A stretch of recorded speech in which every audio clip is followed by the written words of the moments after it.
Turn my mic on and welcome you to all to Fiscal Court here today. I'm Judge Executive David Vogel. Happy to have you here today on the 5th day of June, 2018. If you're able, please stand for the Pledge of Allegiance. I pledge allegiance to the flag of the United States of America and to the republic for which it stands, one nation, under God, indivisible, with liberty and justice for all.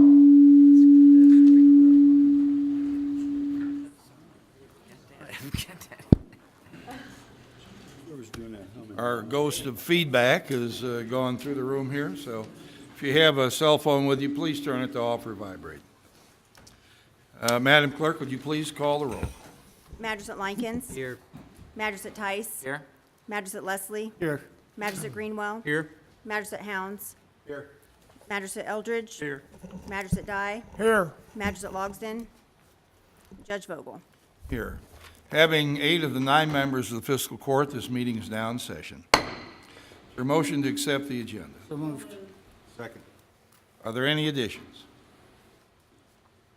Judge, Sir? we need to make an addition on a Parks Committee recommendation.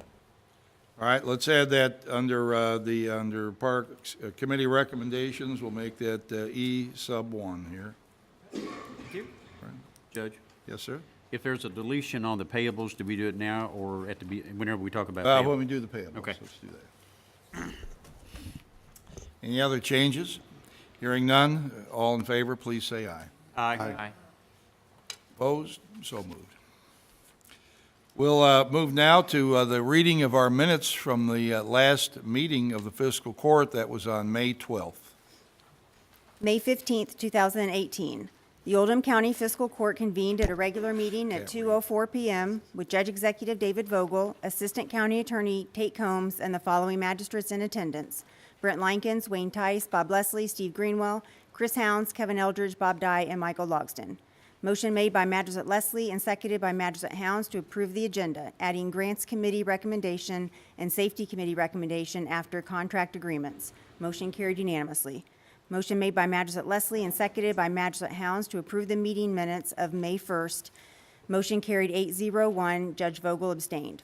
Special meeting dates. Motion made by Magistrate Dye and seconded by Magistrate Likens to hold a special meeting Wednesday, June 27th at 2 p.m. to approve final payables for fiscal year 17-18 and cancel the July 3rd meeting. Motion carried unanimously. Public comment. J.D. Sparks, 2823 Hollow Oak Drive, Crestwood, introduced himself, stated he is a candidate for Oldham County Circuit Court Clerk, and encouraged everyone to vote May 22nd. Stephanie Hawkins, 5107 Ridgecrest, introduced herself and announced she's running for District 6 Magistrate and encouraged everyone to vote May 22nd. History Center presentation. Terry Miller, Oldham County Historical Society board member, presented information relating to the History Center and an update on the campus renovation project. Police Department annual report. Police Chief Greg Smith gave a presentation to the court regarding Oldham County Police Department and responded to questions. Bid opening for the mini dump truck. The following sealed bids for the mini dump truck were open and read aloud for the record. Reichert Ford, $62,690. J. Edinger & Sons, $14,889 for body, hoist, and hydraulics only. Submitted separate options pricing. Motion made by Magistrate Greenwell and seconded by Magistrate Eldridge to award the mini dump truck bid to Reichert Ford for $62,690. Motion carried unanimously. Bid opening for road salt. The following sealed bids for road salt were open and read aloud for the record. Morton Salt, $75.42 per ton delivered. Compass Minerals, $80.84 per ton delivered. And Cargill, no bid submitted. Motion made by Magistrate Greenwell and seconded by Magistrate Hounds to award the road salt bid to Morton Salt for $75.42 per ton delivered. Motion carried unanimously. County Administration payables. Motion made by Magistrate Leslie and seconded by Magistrate Tice to approve the payables. Motion carried unanimously. Community business. Public hearing for the CRA and LGEA funds. As required by the Department for Local Government, the floor was open for public comment for the purpose of obtaining citizens' comments regarding the possible uses of the county road aid and local government economic assistance funds. Michelle Ernst, 13201 Wellington Way, Goshen, asked for further clarification of the purpose of the hearing. Judge Vogel and Treasurer Melissa Horn responded. There being no further public comment, the public hearing was closed. Contract agreements and resolutions, waste hire grant. Motion made by Magistrate Leslie and seconded by Magistrate Helms to authorize the judge executive to sign the waste hire grant agreement for fiscal year 1819. Motion carried unanimously. KYTC Supplemental Agreement Number 2 and Resolution for the Ring Road Project. Motion made by Magistrate Dye and seconded by Magistrate Greenwell to authorize the judge executive to sign Supplemental Agreement Number 2 with KYTC and Resolution Number 0105-1518 relating to an environmental mitigation for Ring Road. Motion carried unanimously. KYTC Supplemental Agreement Number 1 and Resolution for the Kentucky 329 Bypass Project. Motion made by Magistrate Logsdon and seconded by Magistrate Dye to authorize the judge executive to sign Supplemental Agreement Number 1 with KYTC and Resolution Number 0205-1518 relating to the Kentucky 329 Bypass Project. Motion carried unanimously. Resolution for the ADA Transition Plan. Motion made by Magistrate Dye and seconded by Magistrate Helms to authorize the judge executive to sign Resolution Number 0305-1518 relating to adopting an ADA transition plan. After the following change on page 2 under self-evaluation, change the words public right-of-way to accessible routes. Motion carried unanimously. Committee recommendations and reports. Grants Committee. Motion made by Magistrate Likens and seconded by Magistrate Leslie to approve the following grant requests for fiscal year 1718 totaling $41,365. Motion carried 7-2. Judge Vogel and the following magistrates voted yes. Likens, Tice, Leslie, Greenwell, Hounds, and Eldridge. Magistrates Logsdon and Dye voted no. $5,000 to American Red Cross Oldham County, $2,000 to Big Brothers Big Sisters, $2,000 CASA, $5,000 Creasy Mahan Nature Preserve, $2,365 Crossroads Pregnancy Resource Center, $5,000 Dare to Care, $5,000 Hope Health Clinic, $10,000 Oldham County Community Foundation, $5,000 Operation Parent. Safety Committee Medical Marijuana. Magistrate Leslie shared information presented to the Safety Committee over the last several months regarding the issue of legalizing medical marijuana. The committee held meetings with activists supporting the legalization of medical marijuana who asked for county support in pushing the legislative bill forward in Frankfort and heard presentations of some in opposition. Magistrate Leslie stated the Safety Committee recommends the complex issue of medical cannabis be addressed and solved at the federal level through the FDA, not local government. Discussion followed. Personnel actions. Animal control. Motion made by Magistrate Leslie and seconded by Magistrate Hounds to promote Polly Helton to Animal Control Director at $43,280.64 a year effective May 15th. Motion carried unanimously. Parks and Recreation. Motion made by Magistrate Leslie and seconded by Magistrate Eldridge to hire Kaylee Harden as building monitor at $7.40 an hour effective May 16th, and the list of additional Aquatic Center seasonal staff effective May 7th, as submitted. Motion carried unanimously. Police. Motion made by Magistrate Hounds and seconded by Magistrate Eldridge to hire Officer Demetrius Lindsay at $23.73 base hourly rate effective May 28th, as submitted. Motion carried unanimously. Dispatch. Motion made by Magistrate Hounds and seconded by Magistrate Greenwell to hire Zach Wilt as Telecommunicator 1 at $15.38 an hour effective June 3rd. Motion carried unanimously. Planning and Development. Motion made by Magistrate Likens and seconded by Magistrate Hounds to hire Jennifer Shields as Administrative Assistant 2 at $15.40 an hour effective May 21st, contingent on background check. Motion carried unanimously. Board appointments. Code Enforcement Board. Motion made by Magistrate Likens and seconded by Magistrate Greenwell to appoint Ron Kaiser to the Code Enforcement Board to fulfill the unexpired term of Joe Rafferty with a term to expire June 18th, 2019. Motion carried unanimously. Public comment, none. Announcements. Fiscal Court members reminded the community that primary election day is next Tuesday, May 22nd, and encouraged registered voters to get out and vote. Magistrate Logsdon announced Highway 329 project should be finished by May 19th. Magistrate Eldridge thanked Chief Smith for his report and expressed his appreciation for the police department.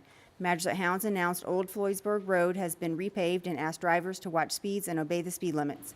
Magistrate Greenwell stated political campaign signs should only be placed on private property with owner permission and not in the public right-of-ways. He shared his concern relating to the recent distribution of phone books throughout the county, considers it littering, and requested the court consider asking the county attorney to contact the phone book distributor and request the deliveries be stopped. Discussion followed. Motion made by Magistrate Greenwell and seconded by Magistrate Eldridge to look into the complaint and to determine if a letter to the sender can lawfully be issued by Oldham County Fiscal Court with an order to cease delivery of these items. Motion carried unanimously. Magistrate Leslie announced he is not seeking re-election and stressed the importance of a positive race. Magistrate Tice thanked county employees for their hard work and dedication. Judge Vogel announced the annual Peace Officers Memorial Service, May 15th at 7 p.m. at LaGrange Baptist Church.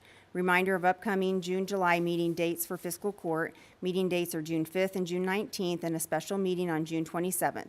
July 3rd meeting has been canceled. July 17th will be the only meeting in July.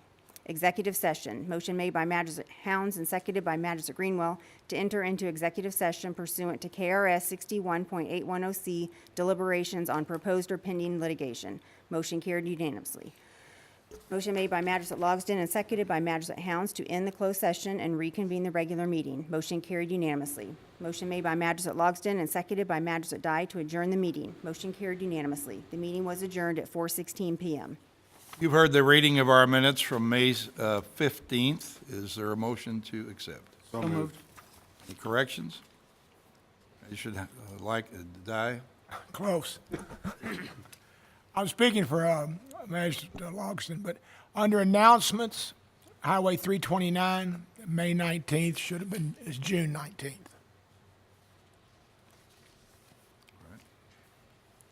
That's it. Are there any others? Hearing none, all in favor, please say aye. Aye. Opposed? So moved. I think why don't we do this, since we mentioned these dates, and one of the dates we mentioned was June 27th as a replacement date for our first meeting in July.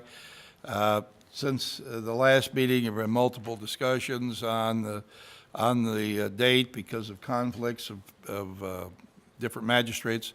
We've settled on having our final meeting for the year at 1 p.m. on Friday, June 29th.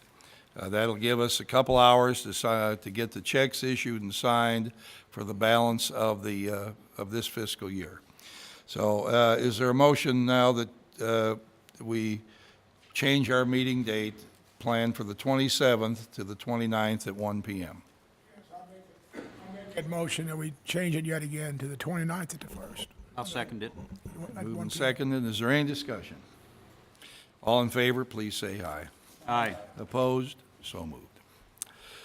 Time now for public comment. That's the time during our meeting when anyone who would like to address the fiscal court is able to do so about item of community interest or personal interest, whatever. You'd have up to 4 minutes to speak. Is there anyone who would like to address fiscal court now? Well, good afternoon, Judge and Fiscal Court. No, Ed, you're coming up in a second here, but you're not. Oh, I'm making a public comment. Oh, you're okay. You're Okay, I'm something sorry. different. All right. All right, well, anyway, I'm sorry, protocol, but my name's Ed Basquil. I live at 4000 Centerwood Drive. Many on the Fiscal Court know me because I work for Veolia Water. We're the company employed by Oldham County Environmental Authority to do the sewer operations. I'm present here to help Art Pinson, who's going to present our budget. But I want to make a public comment first. I just want to open up and reveal for the first time something in public that you don't know about me. It's really important in Oldham County. It will be all over the news in about 2 weeks. And I want to tell you first, I just owe it to you. Many of you know I'm a veteran of Desert Storm, a naval officer. Many met my high schoolers, Caleb and Gracie, my 7-year-old Piper, who my wife and I adopted from China, or maybe even see me at Southeast Christian Church. You'll be the first to know my little secret. And my secret, it's I'm an actor. I'm going to be in a major production right here in Oldham County. I wanted to invite all of you to come and see Charade at the Oldham County Arts Center. I have a placard. Do I put this here and it will show up? Sure. Again, I'm sorry for the theater, but it is about drama, so I thought I would try. I'm not the best actor in the world, but I'm learning. Okay? So I want you all to come see Charade. There's the... And I was honest about being all over the news in 2 weeks because the tickets go on sale in 2 weeks. It's a family-friendly, a great story. But I also want to take a minute to tell you why, how I became an actor. See, I believe the Arts Center and the work it does is vitally important to our community and our youth. Now, this might seem strange coming from me because, let's face it, I'm not artsy. I'm a professional engineer, technical manager, left brain person. If you put me in a lineup to pick out the engineer, you pick me every time. All right? I mean, arts people are creative, right-brained. They're different. Like we have dancers in there, and one of the dancers in the ensemble wears one sock all the time. I can't do that. It drives me crazy. I'm not wired for that. It's like one sock, no socks or both socks, but I'm learning. But when I had the tryouts for the play, I did it to encourage my kids, okay? Because I wanted them, they have an interest, but they would get cold feet at the last minute. So I said, I was kind of surprised I landed the role, but I saw it through because I believe that the kids, they'll listen a little bit to what you say, but not really, but they watch what you do. So I figure if I see this through, maybe they'll follow their dreams that way too. But last thing, I don't want to take up too much time. I'll get them off. I think in engineering you learn about things, and in the arts you learn about people. You look at the schools need metal detectors and different things, and this is my opinion, all those things going on in the world. I think our kids need to learn more about humanity and about how people interact with each other. And I'm learning things from these young people that I didn't know. They don't teach you everything in engineering school, apparently. So that's not what they told us in engineering school. Anyway, come out and see Charade at the Oldham County Arts Center. Tickets go on sale in 2 weeks. And if you have any questions about the production or anything going on, I can answer them. I'm not the star actor, but I'm in the play, and I just wanted to promote it because I was here today. And thanks for your time. Anybody have a question about this show? Judge, I have one. So exactly what sidewalk by the Arts Center are you going to put your feet in the concrete now? I mean, since you're going to be the first one in the concrete, I want to say I knew him before he got into concrete. No, it's not about that. It's just about fun, and I mean, I'm having a lot of fun learning how to do stuff with this, and it's really neat. And I'll come watch on out for and see you. me. I'll watch for you on the red carpet. Do you have a speaking part? Yes, sir, I do. I have a role in there where I'm Get speaking. you a for- Screen Actors Guild card then. Thing like that. All right. Move you up from the International Brotherhood of Electrical Workers to Screen Actors Guild. All right. Okay, thank you. All right. Is there anyone else who would like to address the fiscal court? Stephanie Hawkins, 5107 Ridgecrest. I wanted to, I love what he said about showing your kids. I love that. I wanted to keep this brief because this is the first fiscal court since the election, and I think things may still be a little raw. I'm not sure, but either way, I wanted to just kind of keep it brief. But I wanted to publicly thank everybody in Oldham County that came out and voted in the primary election on May 22nd. I wanted to specifically thank those in District 6 that came out and supported me. And if you didn't support me, I'm hoping to earn your support before November 6th in the general election. So again, I just wanted to say thank you. Thank you, Judge. Thank you, magistrates. Thank you.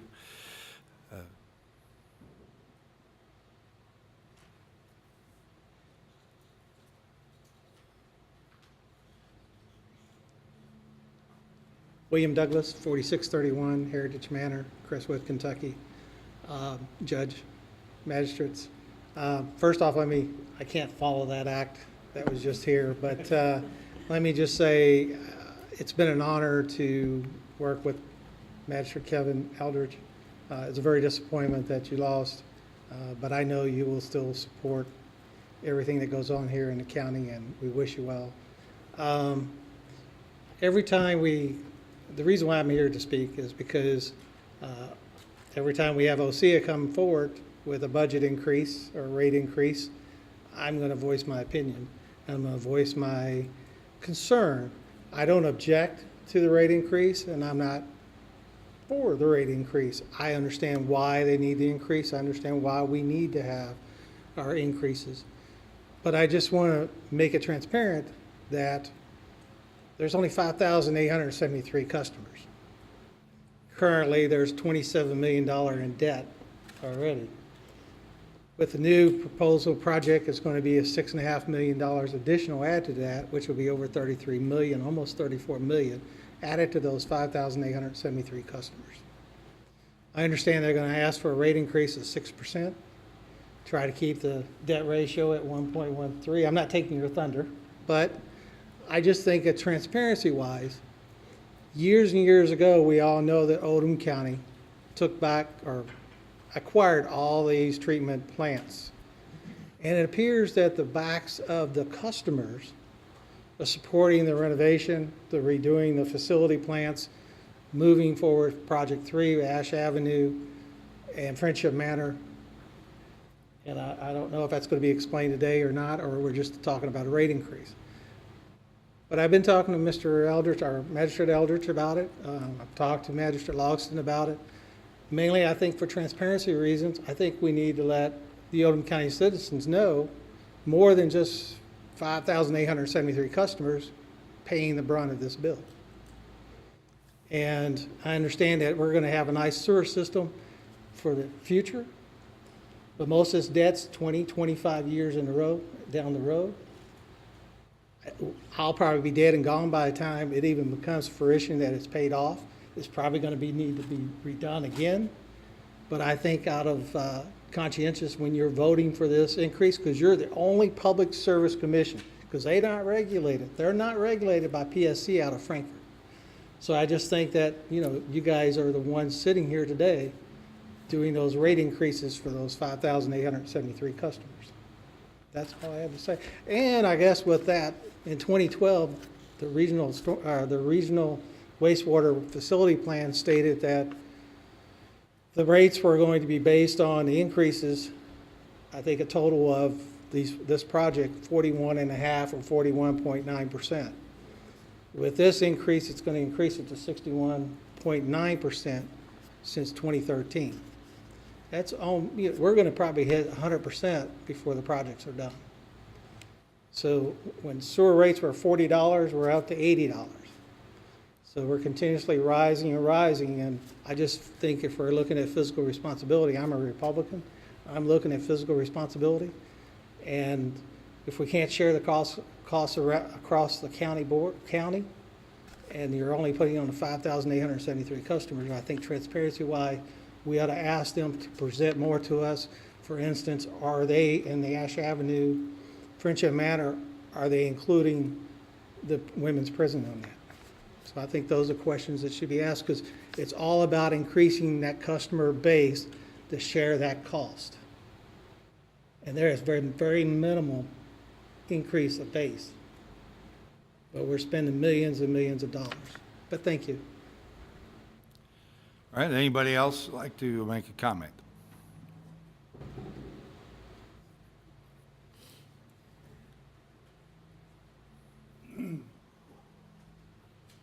I'm Larry Kaiser, 3000 Maple Leaf Drive, LaGrange, Kentucky. About the rate increases for sewer, I disagree. I don't think it should be spread across the whole county. I'm on a septic. I have my own costs for septic, and I don't get any of the benefits of sewer. If you guys would like to build a sewer out there and include me, I'd be more than happy to switch over, but unless I'm served by that, I don't feel that I should pay towards that. Thank you. Thank you. Anyone else like to address the fiscal court? Seeing no one, I'm going to close public comment and go on to the first presentation we have today.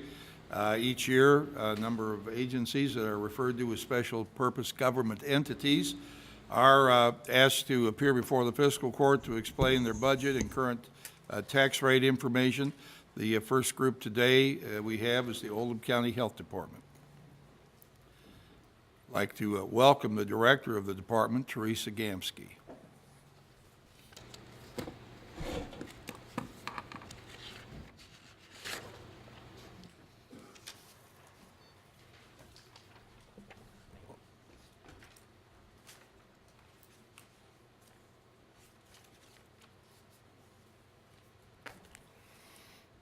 Good afternoon. My name is Teresa Gamsky. I'm the director with Oldham County Health Department. Thank you for your attention today. Before we get into the tax rate information, I just wanted to update you on the statewide hepatitis A outbreak, which we are working constantly on, have been for the last 8 weeks. Oldham County has 4 confirmed cases, and 2 cases are in the process of working and being confirmed with the state. We have had 1 case within a restaurant worker here in LaGrange. And last Monday, I actually went over and provided vaccinations for the staff members that were willing to get that. We've also had numerous other local restaurants that have come into the health department on their own. A couple of restaurant owners have brought in their entire work crew to get vaccinated. So I feel very strongly that our local business community is responding appropriately. Had calls from banks. We've seen many members of our fire and rescue staff, EMS, and made sure all of those are protected. And I do have some information if you want more about the hepatitis A, but at this point, the numbers continue to climb. We have over 600 cases in the state of Kentucky. In a normal year, we have about 20 cases. This strain of hepatitis A stems from the homeless population in San Diego, California. And now we are seeing it shift from a little bit from the homeless population to a population of people involved in illicit drugs. To date, we have not had one case transferred via food. So we have not had, we are always concerned when we hear restaurant workers have hepatitis A, but we have not had one case of the hepatitis A transferred through food transmission. It has been in that population associated with illicit drug use and originally with the homeless population. So that's kind of my little hepatitis A commercial. If you haven't gotten your vaccine, it's available. There's no shortage of vaccine. You can get it from your physician, the local pharmacies, or of course the health department. The first thing on our agenda is we're presenting the Oldham County Health District's taxing budget.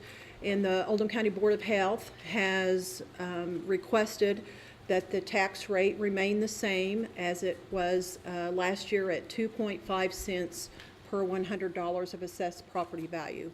So no change in that rate. And so what I provided for you is the taxing district budget, which is very simple, because what the taxing district does is it funds the health department's operations account. So you don't see a lot of the health department operations expenses out of that, and I'll be glad to demonstrate that as well to you. But as you can see from the taxing district budget, we're projecting to collect $1.6 million next year. It's up about $70,000 from last year, so about in the same ballpark. And we again believe that's due to our strong business and economic community here in Oldham County, so thanks for all you do for that. Is there any questions specifically about the taxing district budget that I can answer for you?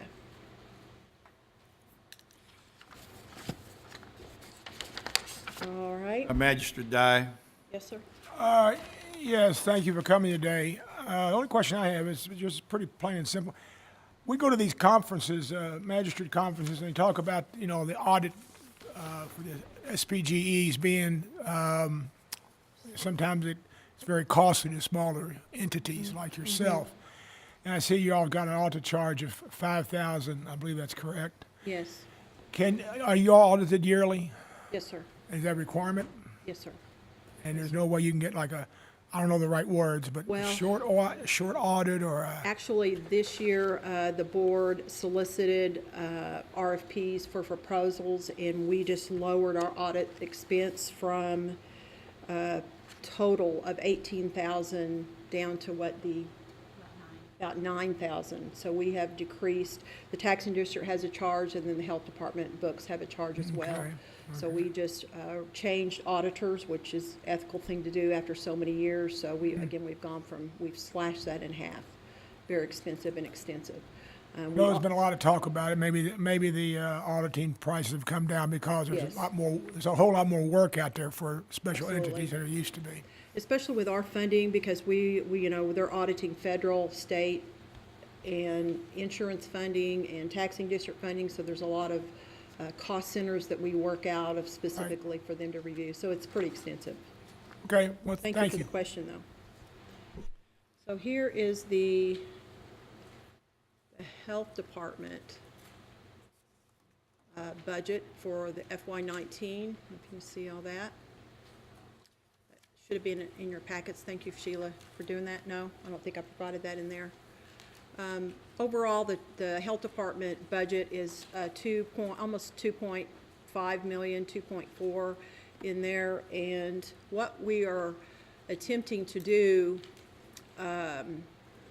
we will have a significant increase in expenses next year due to the retirement costs.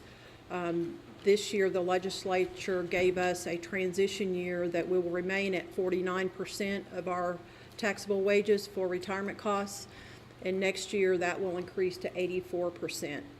So we are trying to retain as much funding as we can in the taxing district. So this budget is pretty tight, as again, that wasn't provided in your packet, but you can see here that we're ending the year with only $6,000 in the health department account. Now, what that ends up doing, we get certain cost settlements and different funding from the state throughout the year that we can't project that we're going to get. So we're just trying to keep this budget as tight as possible.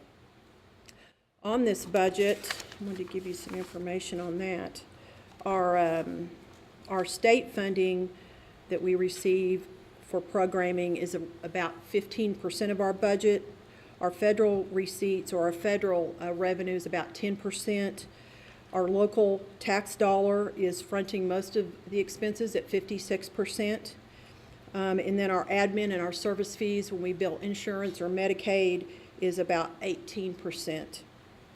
So overall, that's what makes up the health department operating budget there. We'll continue with our usual services. Our purpose is to prevent disease in the community, and so we offer numerous state and federal programs that we're mandated to deliver by statute many times, some not so much. The Department of Health is actually going through a transition at this point. Again, looking at retirement costs, the state has realized that each community needs to make a determination of what health issues or priorities for each community. And so we are going back to them and say, we don't think our community really needs this program as much as they might need something else, and allow that local Board of Health to make that decision of what priorities we will focus on in the future.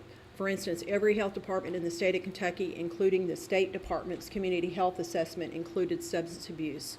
And at this point, we receive no funding to address substance abuse. However, we found other ways to do that through our grant writing processes and ways to bring in funding to do those kind of initiatives. So we'll continue on that path until the state tells us you can drop certain programs, you can do them different ways, you can do them more cost effectively. So next year will be a really big changing year of we look at programs to see if we're going to drop, for instance, cancer screening, or if we reduce family planning services. Those type of decisions will have to be made by the Board of Health. Any questions specifically to the health department budget? Yes, sir. Could you give me those percentages again? Either I got them down wrong or I can't add. Sure. This is just on revenue, okay? Yeah. 15% of our revenue is state receipts, 15.3. 10.3 is federal, 56% is local tax appropriations, and 18.4% is our service fees that we collect when we do provide a service from a payer source. Okay. Got it that time. Thank you. Sure. Are there any other questions for Teresa? Magistrate Hounds. What was the category, you said you don't know how much you're going to get? We talked about that you would have only the $6,000, but there was a category of income. Okay. Sometimes when we do programs, especially state or federal programs, that is done through the federal government, which the state applies for a grant. And sometimes at the middle of the year, some communities aren't what we call drawing down those monies because that service is just not needed in their community. So they'll redistribute that funding. Like last year, because of our HANDS program, which is a home visitation program for prenatal families, we got some significant funding to assist our program with that. So it's something that's not predictable of when we're going to receive that type of funding. But you don't anticipate the $6,000 number changing much then, is that? We do. Okay. We do. Because we have historically, end of the year, and that's something we have to watch. The state holds that health department account very tightly. We cannot have more than 12 weeks of funding in there, or they consider that excess balance, of which we have to assign a name to what we're going to do with that funding. So we're really trying to tightly control where we don't have excess funding in that account. So we're projected to end this year, which will be June 30, very much under budget, and so we expect quite a bit of funding remaining in there from this year as well. Okay? What I've also provided to you in your packet is just to give you a little bit of a picture of the public health model that we are now operating off of, and it's probably different than you've understood in the past as far as, you know, you think of the health department, you think of vaccines and services, but we really look to the community through a social determinant of health model, where we look at these categories here that I've provided to you: education, income, access to health care, access to healthy food, and meaningful relationships. And this past year, we have really stepped out of our comfort zone and started partnering with some non-traditional partners. And I've got those listed for you at the bottom of that sheet. First of all, the family court judges brought the entire community together and said they really have some issues they would like to support youth and families raising youth. And so we stepped up as leadership and said we will support the community by writing the juvenile justice and local family court grant. And Oldham County was awarded the highest award in the entire state of Kentucky. We received about $174,000 that would be distributed between Oldham, Henry, and Trimble County. And our project consisted of was in-school youth mentoring. We know youth mentoring is an evidence-based strategy to support youth, and our schools were asking for additional support. And we have organizations in our community that were dipping their toe in the water on this thing, but they really needed more funding to scale up. So this grant has brought funding to our community, and in Oldham County, the Hope Collaborative will be the host, so to speak, of in-school youth mentoring. So they will solicit for adult mentors, bring them in, do background checks, and provide training with them, and then work with the schools to assign that adult mentor to a group of students of usually about 4 or 5 students. And so we see this as a huge need in our community of so many kids that don't have an active adult in their life who knows what's going on with them. And so we're really pleased with that model of going on, and not only to benefit Oldham County, but to benefit our region. And Henry and Trimble have worked with us very closely, and so similar programs are going on in their communities as well. But we did take the lead in that and take responsibilities for all the reporting on that grant, and it'll go for about 1.5 years. So we hope to see some good results from that. Also, of course, we work with planning and zoning on the Curry's Fork watershed. We're a fiscal agent for that grant, and they're doing great work with that. We just signed a grant yesterday with Centerstone Prevention Center, looking at bringing community agencies together in a mental health first aid concept, where they will train approximately 500 members of our community to have awareness of mental health issues. And we all know and understand what demand is on our community as far as mental health, and sometimes the lack of providers. So we're really encouraged, all the different organizations that have said we're willing to partner and gather and promote folks to be part of that first aid training for mental health. Next, for years we've worked with Metro United Way, and this year our community has raised about $240,000, and our local advisory committee has distributed $240,000 to local works in the community, whether it's we do Camp Literacy Live in the summer, which helps up-and-coming first graders achieve school success, some neighborhood projects, Hope Health, some senior care, the telecare programs, but numerous programs like that. So we're really proud, again, of that relationship and partnership, that we can work with like-minded partners to make improvements in our community. And then the last one, you maybe have heard from the Oldham County Community Foundation, Operation Parent. Again, we're focusing on those school-age parents to get the information in their hand, or a video, so to speak, that kind of warns them or prepares them for the life in middle school and high school. We look into that. And so when you look in the education section here, when we do our KIP surveys every year, we do KIP surveys. We survey students 6th, 8th, 9th, 10th, and 12th grade, and we can see the progression of use of alcohol, tobacco, substance abuse, self-harm practices, bullying. We see all types of adverse health issues, and so from that information, that's how we drive our initiatives forward regarding to that. So we're looking, this will be the year we invest in KIP survey again with partners, and we appreciate the schools cooperating with that.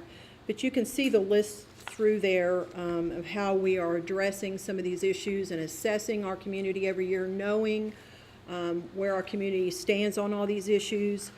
For instance, food, we met with High Point this last week, and last year they served over 30,000 people at High Point, formerly Mission Crestwood.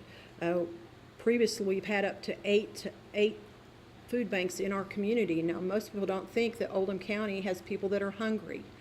Every school in our school district, including the preschool, is covered with a backpack program where backpack and foods go home with students on Fridays. So we are making sure that those kind of unnoticed or unmet needs are being taken care of in our community. Last but not least on here, of course, you all know about the health care issue. We're still seeing increasing numbers at Hope Health Clinic. And this year on July 1, we'll see a shift of Medicaid plans with the governor's new plan. And so we expect people to be coming on and off Medicaid.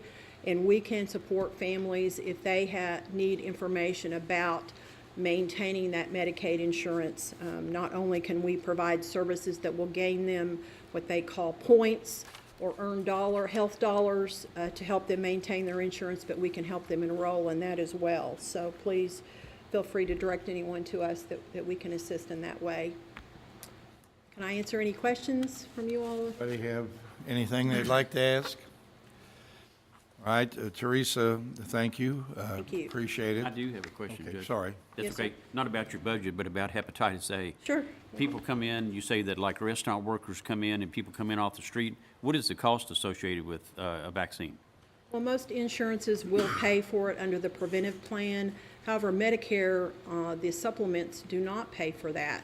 If you don't have any insurance, we have some free vaccine. Okay. We do have some free vaccine if you have no other payer source. Okay. But most people's insurance will pay except for Medicare. Okay. Thank you. Good question. Thank you. Yes, sir. As you die.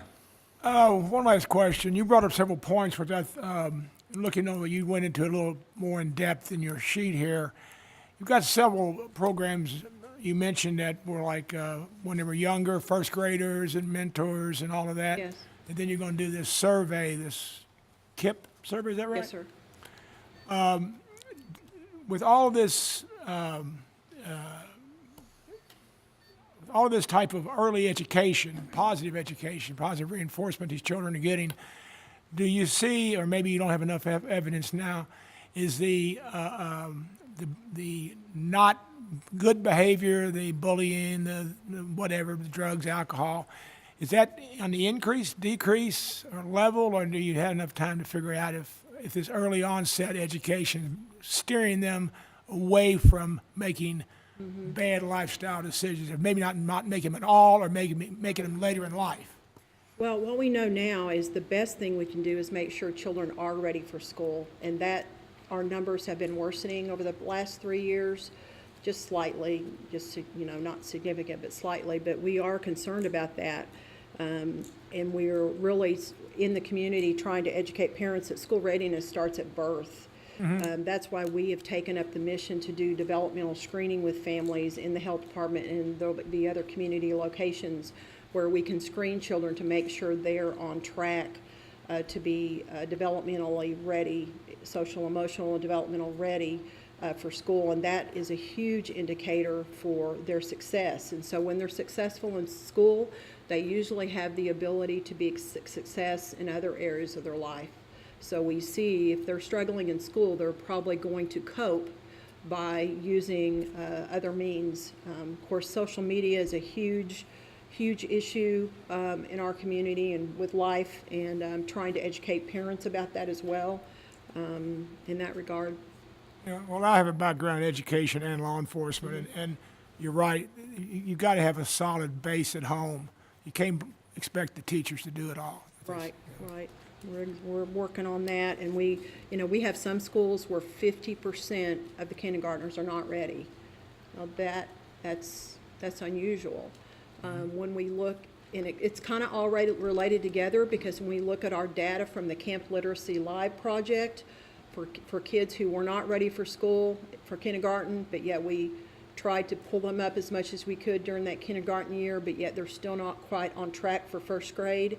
What we see in that demographic is they're very transient, and part of that is the lack of affordable housing in Oldham County. So it's all related. It all relates, and we see those kids being just tossed to and fro and not being ready for school. These kids not prepared for school. I see them use a cell phone better than me. I can't figure out where I'm at on that matrix. But anyway, Yes, sir. all right, thank you. Thank you.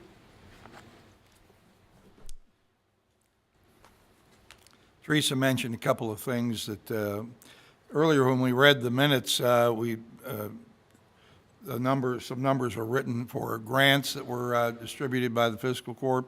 That included $10,000 for the community foundation. That community foundation money is going toward the Operation Parent program to help young people steer away from illicit behaviors, e-cigs, coping skills, suicide, illegal drug use. Videos are being made to be used in the 4th grade next year and in the subsequent years to help alert these kids before they get into peer group pressure, and to also guide their parents in order to help them keep the kids away from that. Another thing that was brought up was the governor's change in health insurance. People on Medicaid will be required to have a job or spend the time in volunteer activity or go to school beginning July 1st. We have, I believe, 3,400 people in Oldham County on Medicaid at the present time. We expect about half those people to want to avail themselves of the requirements of this program. We're trying to gear up on that now and have a location for them to report to, and through Kentuckiana Works, services available to help them facilitate a job or education or volunteer services. One other thing that came up, the mental health was discussed by Teresa. I don't have the exact number, but somewhere between 53 and 57 people last year in Oldham County committed suicide. Terrible things affect many families. We don't know, what causes a person to go over the edge, but we certainly would like to stop it entirely if possible, so that the mental health services that we're supporting as a community are very important. And our own family may be problem-free, someone else's is not. So let's share sympathy and kindness and try to provide the services for people that are very important to having a meaningful and happy life. The next person on our agenda today is coming from the ambulance taxing district to present a tax presentation rate. All right, see we have Steve Turover, and he has brought with him the chief of the department. Judge, gentlemen, Sheila, you have a sheet that has our budget on it for next year. I'll just run through some of these numbers real quick, and then I'll ask Todd to talk a little bit about some of the things they're working on an operational side that underpins the budget. If you look at the first 10 lines of our sheet, that's the money coming in. Primary source is property taxes. And I'll just say right up front, we're planning to use the same rate that we've been using for a number of years now. It's possible the compensating rate may be a little lower than that, like it was last year. If that's the case, we'll publish a notice and hold a hearing and stay with the 4.74 that we've been using. The other source, so altogether, we still expect the property taxes to go up about 3%, almost 3%, 75,000. The other place we get a lot of money from is patient billing, whether it's for a ride in an ambulance or for actual medical service in an ambulance. And we expect that to go up to about $1.5 million. So those two big ticket items contribute to our 3.5% increase in revenues up to about $4.5 million. On the outgo side, there's a whole number of items that don't change much from year to year. We manage them fairly tightly, but it's still two big ticket items that drive the expenses. One is the management services for Todd and his staff that we are buying from Baptist Health. And also the patient fees are passed through to Baptist Health. Now, in conjunction with that management service agreement, the rate is adjustable. So if we pay them more than they spend in a given year, we get half of that back. On the other hand, if they're running the red, we would be obligated to pay half that difference. So now we're entering into the 6th renewal of this contract. We've run in the black every year, but you can see this budgeted amount under other income has shrink from one year to this year, and that's as the revenue and expenses are getting closer together. So last year, when we renewed this contract after having not changed the amount, it was $2 million a year for the first 5 years, Baptist asked us for a 10% rate increase, that we should pay them 10% more. Our response to that was, we'll pay you 3% more for 3 years in a row. So this would be the second year that we're giving them a 3% increase. We'll do it again next year, and then we'll reassess. So there you see the 3% increase to Baptist Health. The depreciation, which is a non-cash expense, is up a little bit because of the new building. So there's a little extra depreciation. Bottom line, net income, we're projecting $216,000 this year. If you take the $216,000, add back the non-cash depreciation, that gives us about $616,000 of cash flow. We plan to spend about $413,000 of that on capital items that are not part of this budget. It's a different budget. The main items in the capital budget are a new ambulance, and a new ambulance today on the full chassis, purchasing it, getting it street ready, logos, radios, all that, is running close to $200,000. Then we have the county radios. We still owe half of that, which we'll pay this year, is $130,000. And the rest of the capital budget is for medical equipment, for building maintenance and so forth. So that'll still leave us a couple $100,000 of cash flow that we'll have available. As a result of that, we have canceled the line of credit that we were carrying with the bank. Remember, we had a line of credit that was no fee, no interest kind of a deal, but it does cost us I think it was $1,500 last year for legal fees to renew it. So we're saving that $1,500, and that's reflected in these numbers as well. So any questions on the numbers? Anybody?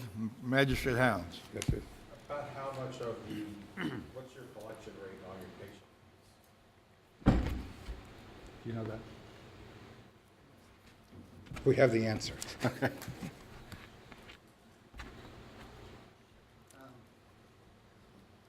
Yeah, I'm Stan Clark. That's a loaded question. We collect about 97% point something of what's billed to people, but the bill average is about 33%. So if, just round numbers, if we bill Medicaid $900, they'll pay us $300. And in their case, we collect pretty much 100% from. So we have a very high collection percentage, usually within 90 days. But with all the adjustments between health plans and Medicare and Medicaid, we get somewhere around 30% of what we bill. And what's represented here on this budget is collections, not billings. Okay. Anybody have did you have some more you want to go forward with? Okay, Bob's got a question. all right, go ahead. Thank you. So Bob has a question? has a question. Okay, sorry. This might, this might be for Stan or Todd. When y'all make a car accident, do y'all charge the insurance company for the fees for your work there? Just like you would if you had a heart attack at home? And that's the same, that's within the same collections? Okay, thank you. Right, go ahead. Good afternoon. I was asked to just give a very brief state of the service address to you. I just wanted to break it down in some things I felt were pretty important. First of all, strengths of the service. We've come a long way. That when asked what our major strengths are that we can work with, it's by far our personnel. In Oldham County, we're very blessed. The professionals here are unsurpassed throughout the state. Our average length of service is 16 years of all of our personnel, and I think that's very noteworthy. If you look across the country, it's about 5 years. So if I ever ask what do I have to work with, personnel's right at the top. The second one I think has been evolving over the last several years, and that's our reputation. I serve on the Kentucky Board of EMS. I routinely get them forwarding questions, and when asked, from other service directors, how do I do this, or what's the best approach? Routinely get told, call Oldham County. They've got something going on, and they've got special. They've got something special going on, and so I just wanted to kind of mention that to you. As far as the service itself, our largest project by far right now is our radio project. We're coming to an end, I hope, with Oldham County Dispatch working with our other first response agencies. About 3/4 of our radios are installed now. We've done some testing. They're working appropriately, so hopefully that project's coming to an end. Bottom line, I believe better communications, better interoperability across the board when that project comes online. Just wanted to give you a couple highlights for the service over the last year. We responded to 5,500 runs. That's up about 10%, which we had not seen in the 3 years before that. So we're starting to see an increased trend of utilization, and we anticipate that to continue. Our community paramedic program, serving citizens that don't have the resources that others have, and working with Baptist Health and trying to reduce readmissions. We saw 57 patients in 2017, and that our readmissions rate is about 12% compared to about 40% across the population of folks that are not in that program. So definitely a success. We took delivery of 2 Type 1 Hortons ambulances, as Mr. Turnover said. That's pretty noteworthy in that this is the first Oldham County specific specifications for these ambulances. They're on a truck chassis. You may see those going around the community. We anticipate a significant reduction in repairs going to a truck chassis versus a van, and so that's pretty special to us. We implemented new response districts specific to EMS, similar to fire department and law enforcement, where we can draw better data. We can be more accurate, project where our run volume is, and especially when we look to the future, where stations need to be or where we need to be responding to and from. We changed to an iPad platform with a reduction in costs for all of our electronic patient care reporting. It's been very successful. And on the clinical side, a big deal in the emergency medical service area, sepsis alert program. We're also working with pre-hospital blood draws and the stroke program with Baptist Health LaGrange. So we're very pleased with that. Our medicines continue to progress as well. Wanted to leave you with our challenges. The biggest challenge I see looking at the service in the coming years is recruitment and retention. We have a great personnel. We have a great benefit package and a reason to be here, and we're the place to be. Kentucky is experiencing a paramedic shortage like we've never seen. We're in a lot of different places, healthcare, air medical, that we weren't 5 years ago, and I think that's going to be a challenge. We've already started a long time ago working with Baptist Health, being able to benefit from some of their might as far as recruitment, marketing, getting the name out there. But that's going to be a big challenge for us in the coming years, as every service in the state. And that's my quick report. I'd be happy to answer any questions. Right, we've been notified by the Worthington Fire District that they intend to apply for a licensed to operate an ambulance service out of the Worthington Fire District. We're very much opposed to them entering Oldham County. Part of Worthington's fire district extends into Oldham County, but I'm very much opposed to that, and I believe the members of the fiscal court would be, and I'm sure Baptist Healthcare and the ambulance services. That would have a tendency to undermine the revenue for our service. Many people don't understand how the revenue here is generated. It's generated through a combination of tax money that's collected through the 4.74 property tax that's levied each year. I'm proud to say that that rate has not increased since in the last 8 years. Some people viewing this program or maybe in the room today are unaware of the fact that back in 2010, the ambulance service was actually in a deficit position. It lost about $800,000 to $900,000. We moved to try to do something about that and bring better management to the service. Stan Clark and Jim Carmen, a retired GE executive, got into it in a real big way and did a wonderful job at getting this service squared around. We also approached Baptist Healthcare to become our partner, and we have a public-private partnership. You mentioned it earlier in another way. We share gains and split losses. We've had no losses since this partnership began. There's been no tax increase since this partnership began, even though the service was losing tons of money before we made the changes. So I'm very proud of what's happened, and I hope it can continue to go forward in the way it is. As I mentioned, the public provides money through property tax revenue to basically provide the locations, the ambulance, the rolling stock, and the equipment that's operated. Baptist Healthcare provides all of the billing service and the employee staff, and I think our partnership has worked well. It's an envy around the state. Many county judges have asked me, how was that done? How has that happened?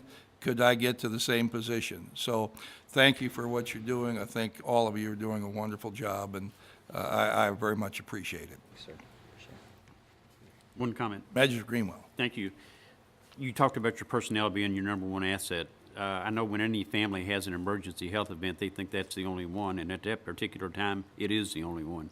And whenever your personnel responded to one that we had, they were excellent. So I just want to thank you for that. Thank you very much. Appreciate that. Magistrate Hounds.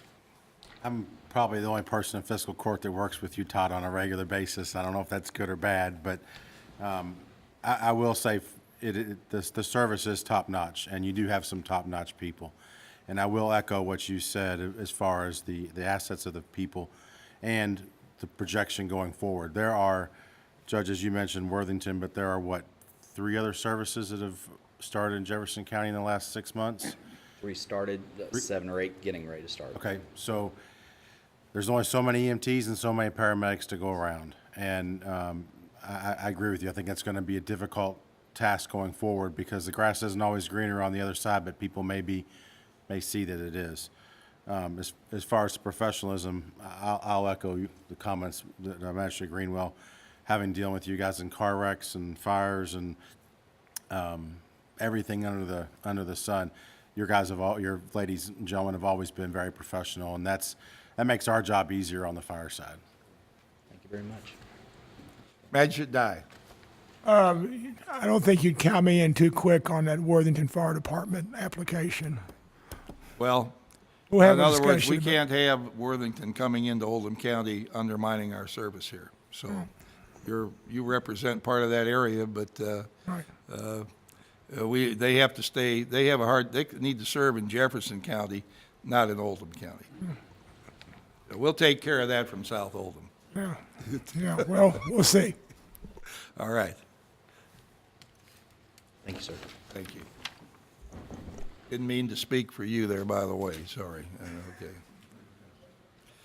The next item here is our presentation from another special purpose government entity, the Oldham County Environmental Authority, and welcome Treasurer Art Henson. Good afternoon. Thank you all for having us here today. We're here today to ask you to approve our budget and our rate increase. Our rate increase is driven, our whole budget's driven basically by debt service and operating cost. And this year, we just got conditional approval from Kentucky Infrastructure Authority for a $2 million loan to help with the improvement of I&I infiltration infiltration into the Country Village, Willow Creek, and Ash Avenue district. And that infiltration is one of the items that is on our agreed order that we signed with the state of Kentucky. We're mandated to do certain things in a certain time frame, and this I&I remediation is due to be completed by the end of the year 2020. So this loan that we just got a conditional approval for helps us to meet that task that's in the agreed order. If we don't meet the tasks that are in the agreed order, we end up with getting fines and penalties. So the Infrastructure Authority said that, okay, we'll give you the loan, but it's conditioned upon you raising some of your rates by 6%. So if you look at the presentation that you have from us on page 2, it talks about our rate structure. And our rate structure basically is composed of 3 different items. One is a monthly charge based on usage. Right now, on the $1,000 or 1,000-gallon usage, our current rate is $7.36. If we increase that 6% per the KIA loan requirements, that will go to $7.80 per 1,000 gallons of usage. We also have a component called surcharge. That's just additional revenue to pay operating expenses. That one also increases 6%. It goes from $18.17 to $19.26. The CapEx is a charge that we've instituted in the last 4 years so that we could help to pay the debt service that we've acquired for all the infrastructure improvements that have occurred. Our debt service was refinanced this past fall, and because of that refinancing, our cost went down, so our CapEx this year will not increase, so it's going to stay the same. So if you take the monthly charge for the 1,000 gallons of $7.80 and you use a 4,000 gallon user as an example, 4 times $7.80 is $31.20. The surcharge is a flat charge. That's now $19.26 under the proposed budget. And the CapEx is $28.66. That didn't change. So the total charge for a 4,000 gallon user under the proposed budget is $79.12, which is a $2.85 increase over the total charge from the previous year. On a percentage basis, that's 3.74. If you go to a 6,000 gallon user, which most people do use 6,000, you're going to have a 4.1% increase of our rates for those people. So the revenue side is driven mostly by the rates that we need to charge to satisfy our lenders. Our bottom line is also driven by a debt service coverage ratio of 1.10 that we're required to maintain for our loans. And this year, the debt coverage ratio turned out to be 1.13.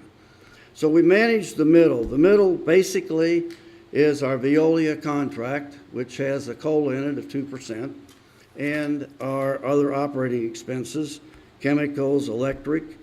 This year, we've split out chemicals and electric because before we used to let those pass through and be paid for by Veolia, and we would reimburse them for that. Well, Stan Clark came up with the idea and determined that if we pay for those, we are tax-free, sales tax-free, so we can pay those expenses ourselves. So that's going to save us about $40,000. So thank you, Stan, for bringing that up. That saves about $40,000 in our budget. So other than that, I mean, besides the Veolia contract and our chemicals and other operating expenses and debt service, our budget is pretty clean. And yes, in response to the public comment, we can only put that rate on the ratepayers. We cannot charge people who do not get our service. Unfortunately, until we get more ratepayers within our system, We can only do with what we've got. We're trying to build the system so more commercial ratepayers would come in, but at this point, it's not happening. It will develop, we hope, over time. So thank you, and questions? Right. Magistrate Eldridge, does the Environmental Committee have a recommendation on this request? Mr. Henson did come to the Environmental Utilities Committee, which was myself and Michael Logston on that particular day. We did make a motion to support this raise. That was not done happily. We have spoken to a number of people. As you heard Mr. Douglas, he and I talked. Mr. Kaiser's also brought up the idea of spreading it over the whole community, but as you've heard him say, it's hard to charge a community for something they're not receiving. One person I spoke to, when I told him the increase was going to be about $3.73 a month, basically laughed that off, saying, well, that's less than what I pay for a cup of coffee at Starbucks. But unfortunately, we have a lot of people on fixed income that aren't buying coffee at Starbucks, and this kind of increase is a hardship on them. The problem that we've got is if we don't make this increase, they don't make the Kentucky Infrastructure Authority's mandated 1.15, then we're in a situation much like Jefferson County where we're receiving NOVs and fines, which in turn is a self-fulfilling prophecy. It raises the rate more than we are. It's my understanding, and of course they'll have to go through PSC, that Jefferson County MSD is looking at doing a 10% increase for the next 4 years and then a 7.5% increase on the next 4 after that.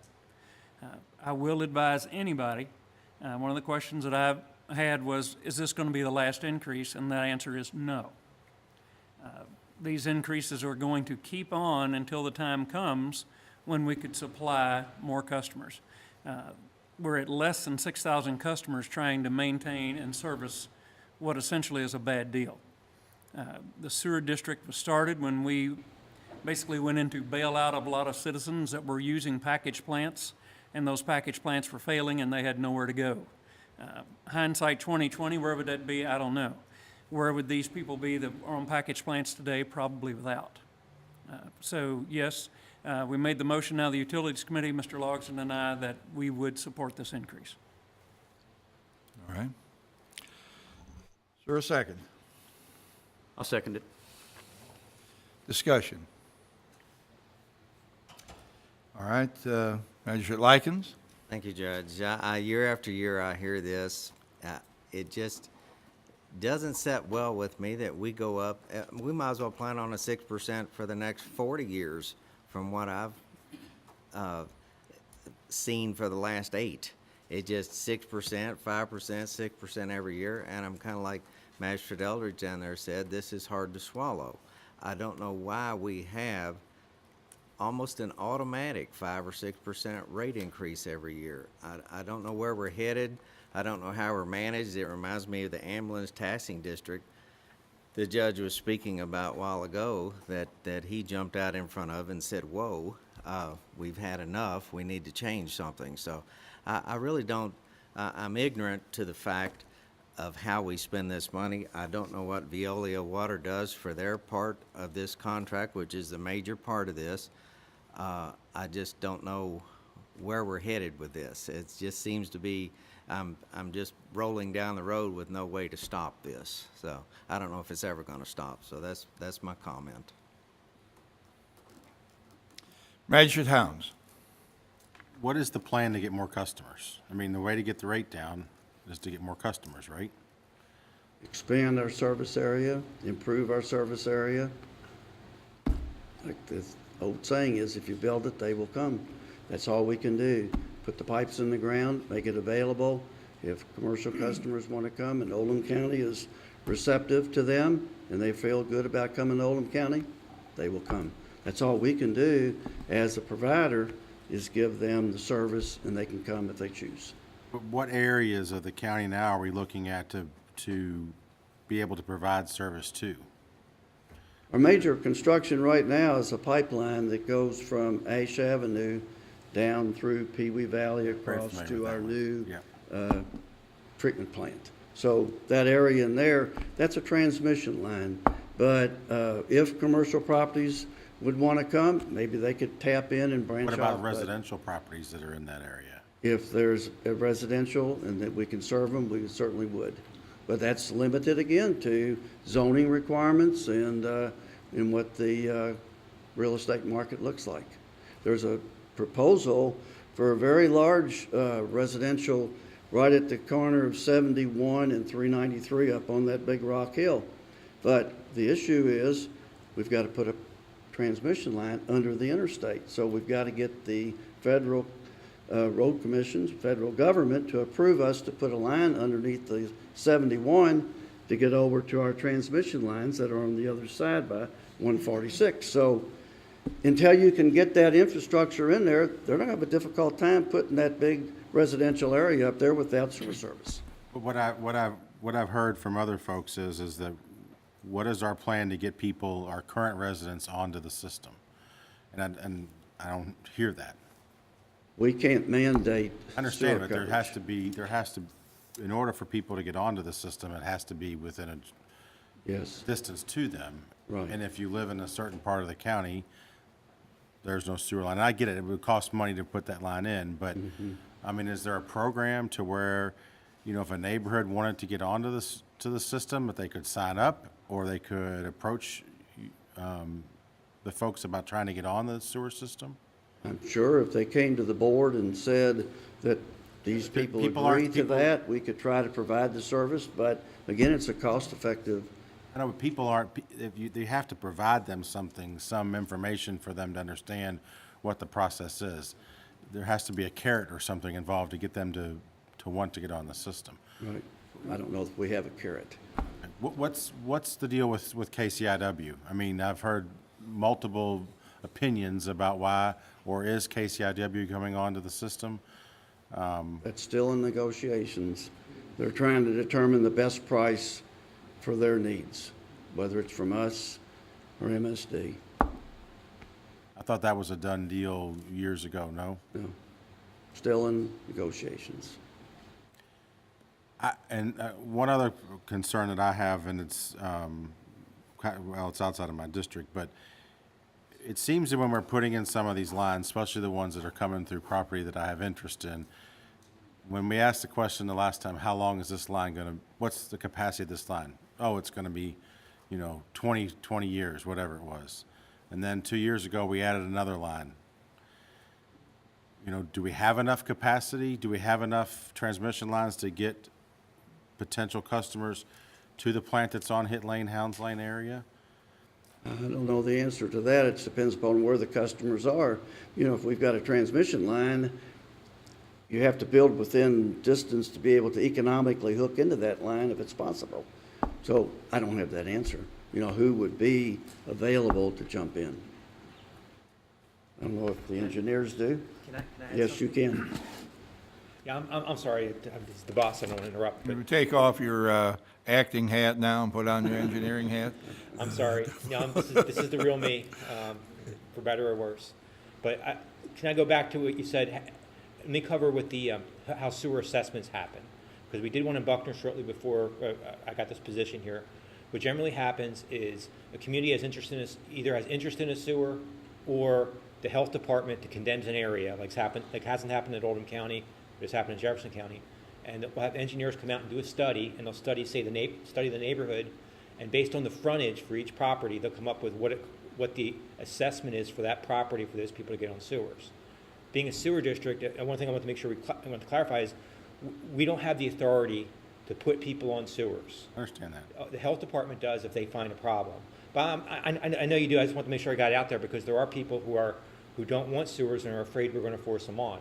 We're not forcing anyone on sewers. What would happen is in that neighborhood, we would have a public meeting, mention that we're considering sewers in that area, and the engineers would have worked up, let's say, $10,000 per person, a sewer assessment that they pay off over many years to be put on sewers.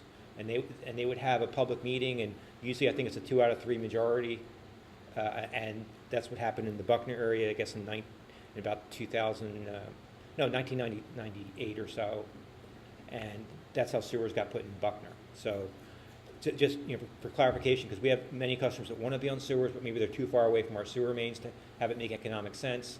There's other people that don't want to be on sewers, and they're scared because sewers are going through. So that's the process, because I just didn't want, when it gets on TV, I didn't want people to get concerned or worried. Now, as far as Ash Avenue, one thing I want to add on that is that Ash Avenue had something called a tap-on ban, meaning that if we wanted to tap on anything on the Ash Avenue, we'd have to ask permission, pretty please, from the state and tell them how we're going to mitigate to tap on the Ash Avenue. By building this line, taking the Ash Avenue plant offline, if new development wants to go in and hook onto that plant in that area, we can now serve it. So putting this line in actually helps us grow. And I think you had, I don't know if it was you or your relatives, where we got easements for going from, we initially built a line from Willow Creek to Archer Grass, connecting those two plants, taking the Willow Creek plant offline. Now, at that point, our facilities plan was to build a plant at the Archer Grass site, basically. But that didn't, the engineers later said that wasn't going to work out, and we sized that line for a facilities plan that didn't involve taking Ash Avenue all the way up to Archer Grass. That plan had changed after that fact, and the engineers then decided, and not me, one of our consulting engineers decided that line needed to be bigger. So that is why that one particular case, that the plant has 1.28 million gallons a day capacity, and Is the line size enough for the size of the plant? yeah, it's size enough for the size of the plant, but I also want to tell you, we get calls from developers a lot, and this is how it often happens for us. If I go too long, stop me. But the developer will say, I have a confidential client, because everything with developers is confidential, because they don't want another developer to jump them. And they're going to say, I can't tell you who it is, I can't tell you what the capacity is, but do you have capacity in this area? And we often have to explain to them that in order to tell them if we have capacity, we have to know a little more details about it, because if it's a residential subdivision, we can calculate what the flow would be, and we may have enough capacity. If it's a Toyota plant, we may have to do some upgrades, because they would need a lot more flow. So do we have capacity? I'm just trying to explain why the answer that Mr. Henson gave is a great answer, that it depends. We need to know the details.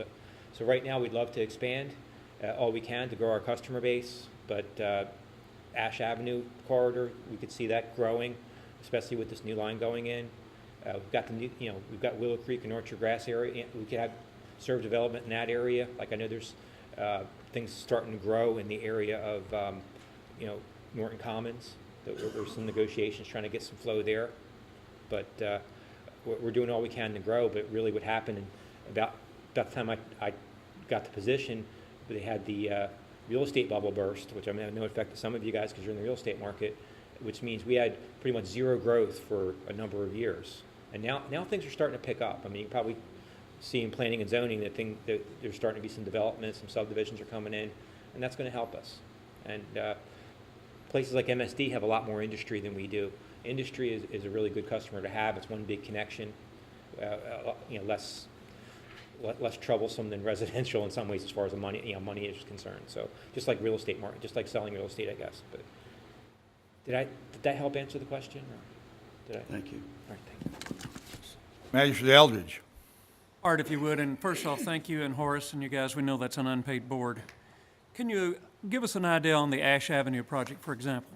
If KCIW does not come aboard, will that lower the scope and thereby the cost of that project, or is the project the same whether KCIW comes on or not?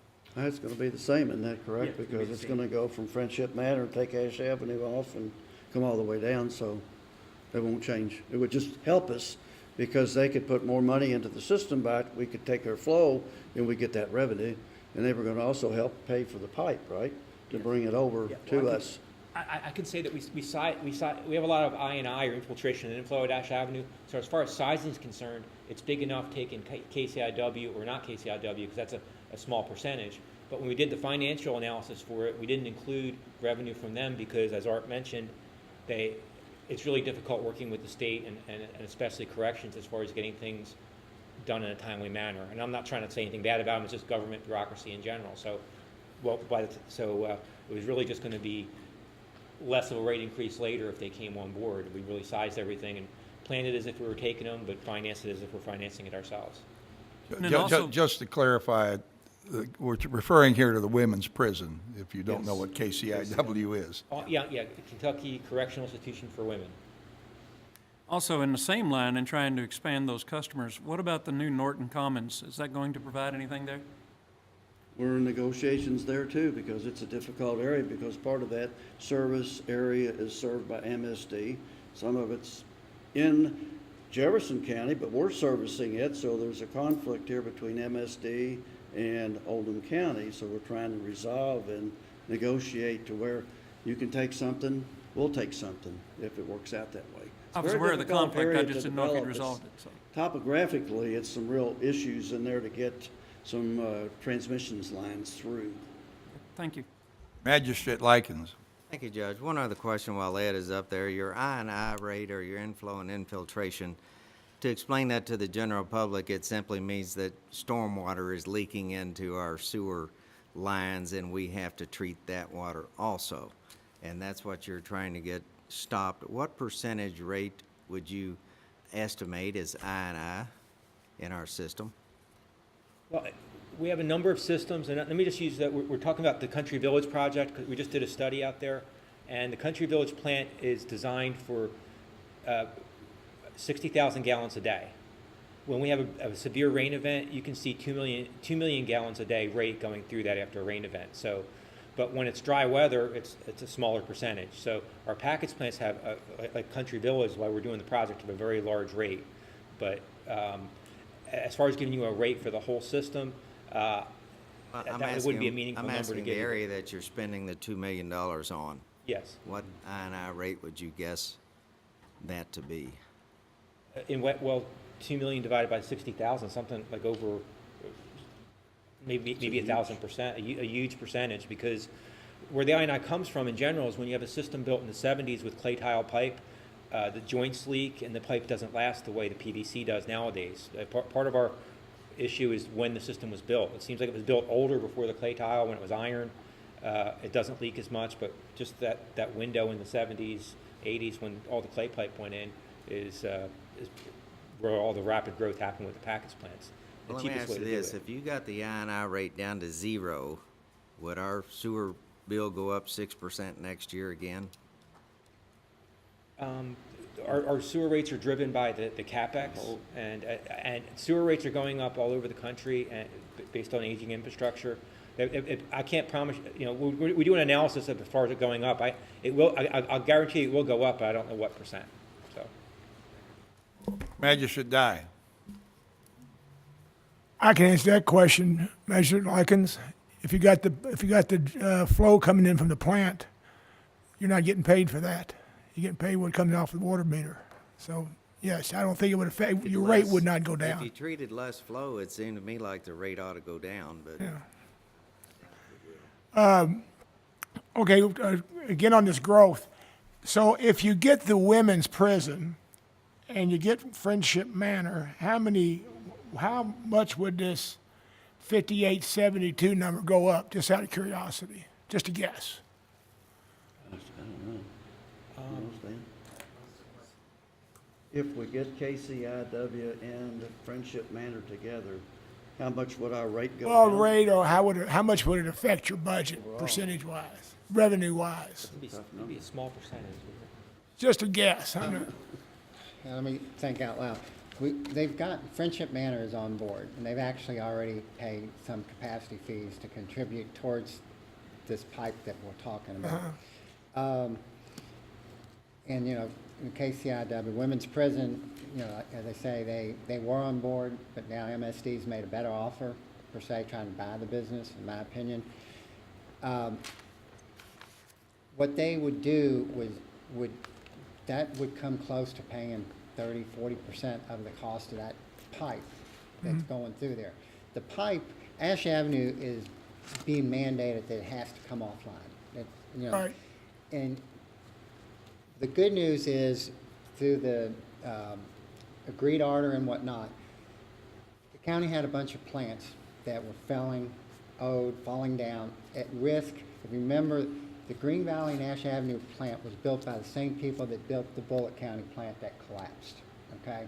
And so we've had to spend money to keep them from falling down before we could take them offline, Ash being that one.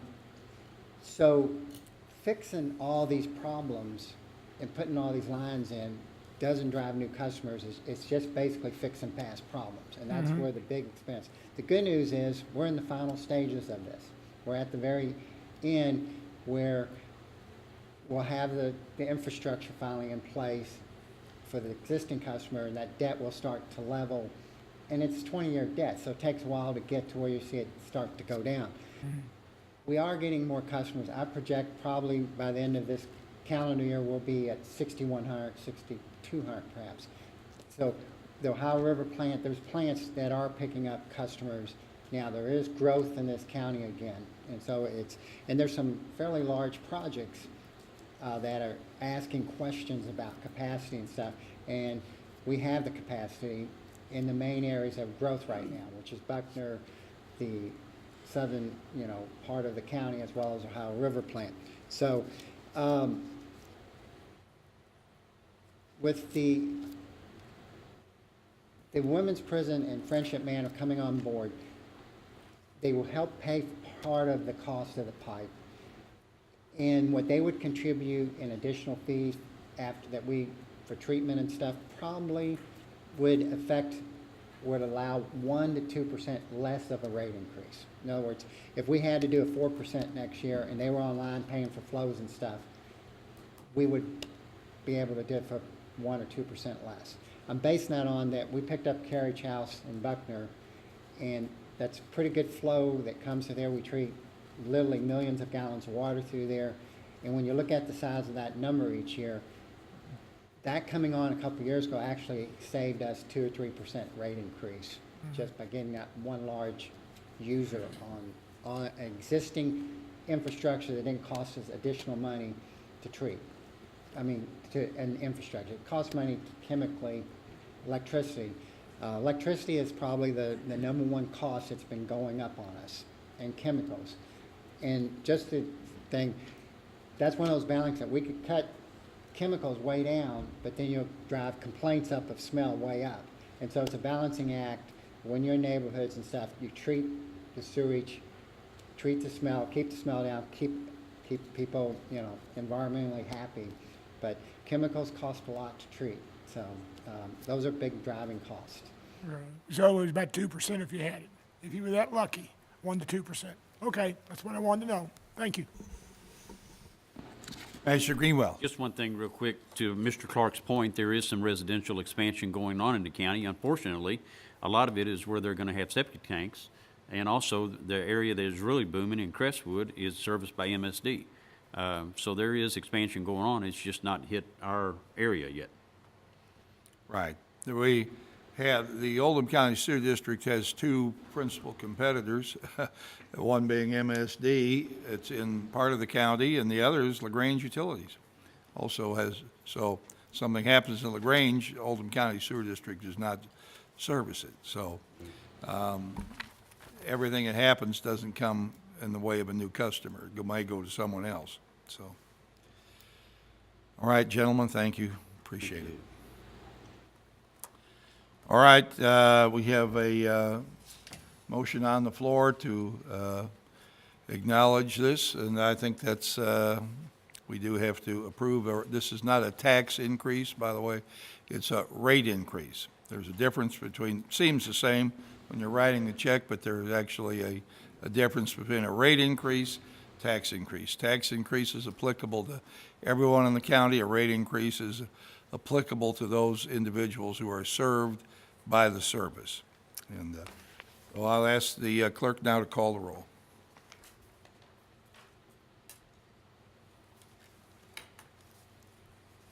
Magistrate Tice, Yes. Magistrate Greenwell, Yes. Magistrate Eldridge, Yes. Magistrate Dye, Yes. Magistrate Likens, No. Magistrate Leslie, No. Magistrate Hounds, Yes. Judge Vogel. Yes? Motion carries 6-2. All right, thank you. Next item on our agenda today has to do with paying the bills, and we have series to be paid, and when you're ready, I'll accept a motion to do that. Judge? Yes, sir. I move we pay the payables, with the exception of the one to Louisville paving. It's the Walnut Road area, and it has to do with Massey School Road. We still have an issue with a culvert there that has to be worked out before we pay that bill, and it is in the amount of $35,696.42. I'll second. Page 6, no, I'm sorry, 8.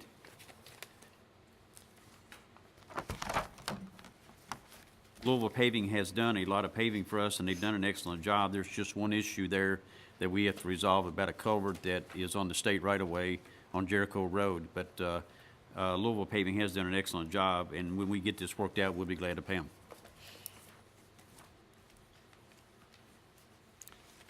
Anything else? Okay. Motion made and seconded that the payables, bills be paid, minus the particular job for Louisville Paving at $35,000 and some change here. $35,696.42. Okay. I think Sheila has that, correct? All right, all in favor, please say aye. Aye. Opposed? So motion carries. Judge, Yes, sir. we might want the minutes to reflect that that was invoice number 36154, rather than just having the amount. Thank you, Magistrate Eldridge. The next item on the agenda under community business is the second reading of our public hearing for the 2018-19 budget. Have the all magistrates have the budget. I'll try to review a couple of the facts about it, and then after we're finished, we'll have after I'm finished, we'll have a public hearing here, and anyone who would like to comment on it is able to do so. The total budget that we have proposed for the coming fiscal year, which is July 1 to June 30th of next year, is $35,927,008 and a nickel.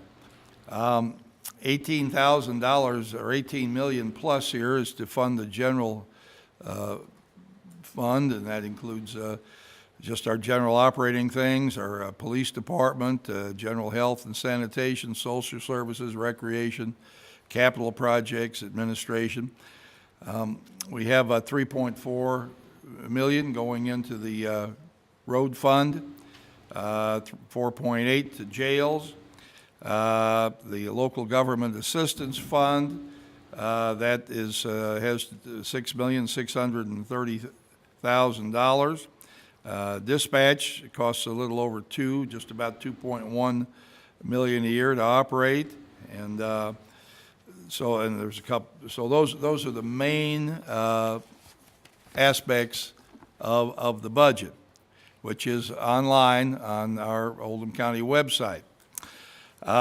Fiscal Court, in order to adopt this, also pre-approves the payment of monthly payroll and utility expenses, and those are the only expenses that are actually pre-approved, and the court does that every year so we can get our utilities and payroll taken care of.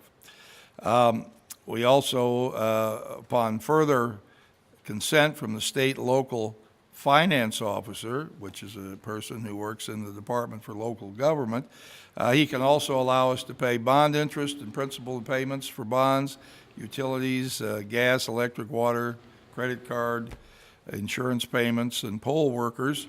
All these expenses, except the ones incurred by credit card, are provided to fiscal court at its, which are provided at its next meeting. And we also always approve those here for everyone. So I don't know how many pages there are here, 30, so can't go through everything and go through all the numbers. It'd be pretty confusing, but that's basically the budget for the coming year. Is there anybody here? We can have a public hearing, and if there's anybody here who would like to speak for or in opposition to this budget, we'll certainly give you an opportunity to do so now.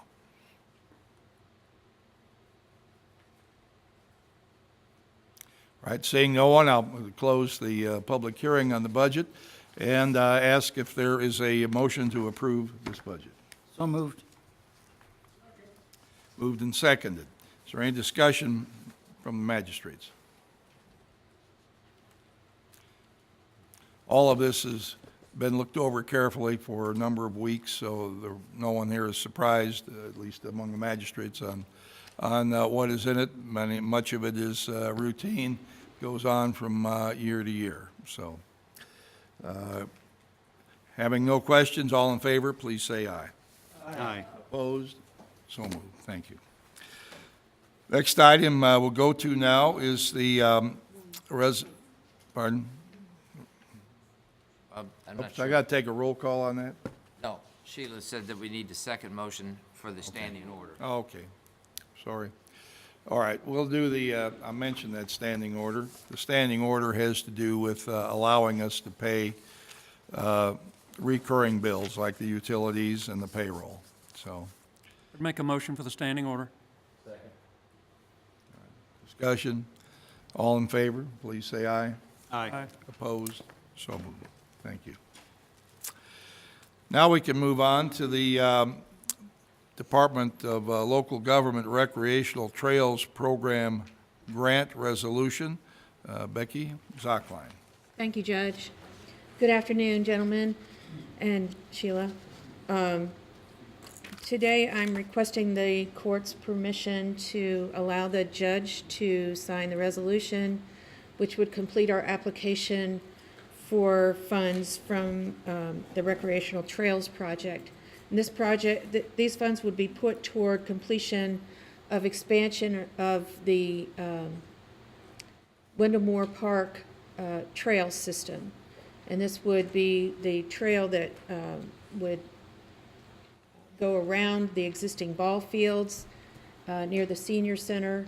It would allow walking access and exercise to our senior citizens, people attending the ball games, people using the dog park and so forth in that northernmost end of Windemore Park. Now, if you all have good memories, you might recall that I came before you a year ago asking you for permission to enter into an application for the same project under a different grant application.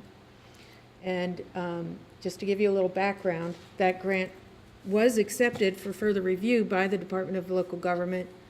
That was the Land and Water Conservation Fund. And that the requests for further information from that department became a little bit complex for us.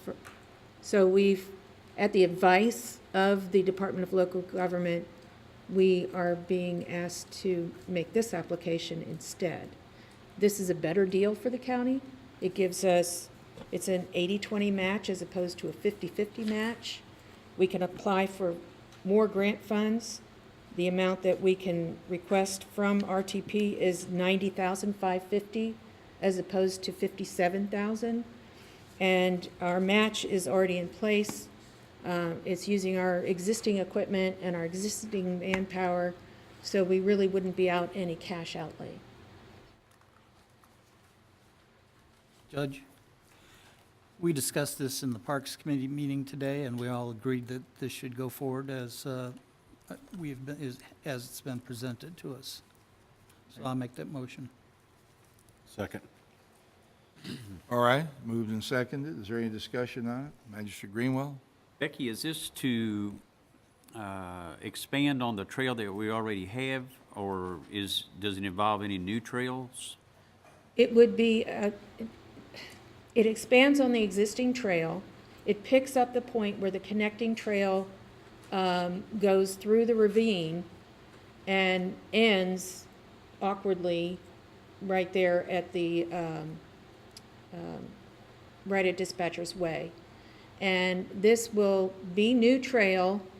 It'll pave a trail around the ball fields and I mean, that's basically it. It will all stay on, it will not cross over Dispatcher's Way, so there won't be any risk of safety to people. It'll also pave the parking. We can pave parking areas. We'll have one pull-in park area before the driveway at Dispatcher's Way, kind of across from the Cooperative Extension.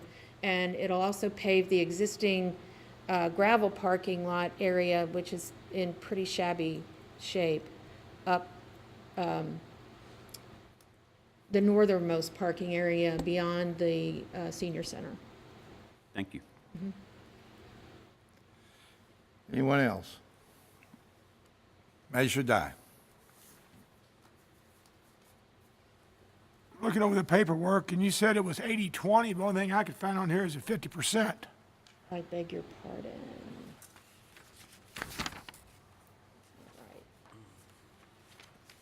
Right.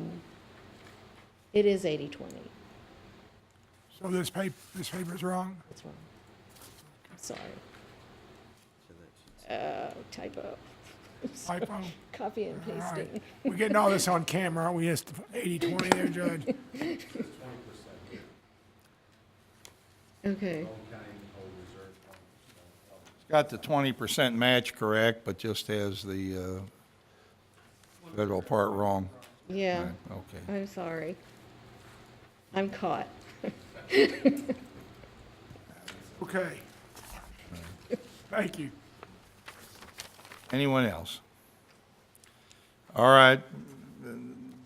I go ahead and sign this grant. All in favor, please say aye. Aye. Opposed? So moved. Thank you. Thank you. Next item, Tim Keel, has to do with 911, the service grant application there. Somebody hit the light back there, please. The guy that knows how to do Becky, that. do you mind turning on lights before you go? All right. Thank you. Thank you, Judge. Good afternoon, everyone. Weren't touched before or after, they just went on, oh, you turned on mine, I didn't see that. Just barely, yeah. I'm here today, thank you, to ask for the judge's signature on a Kentucky 911 Services Board grant.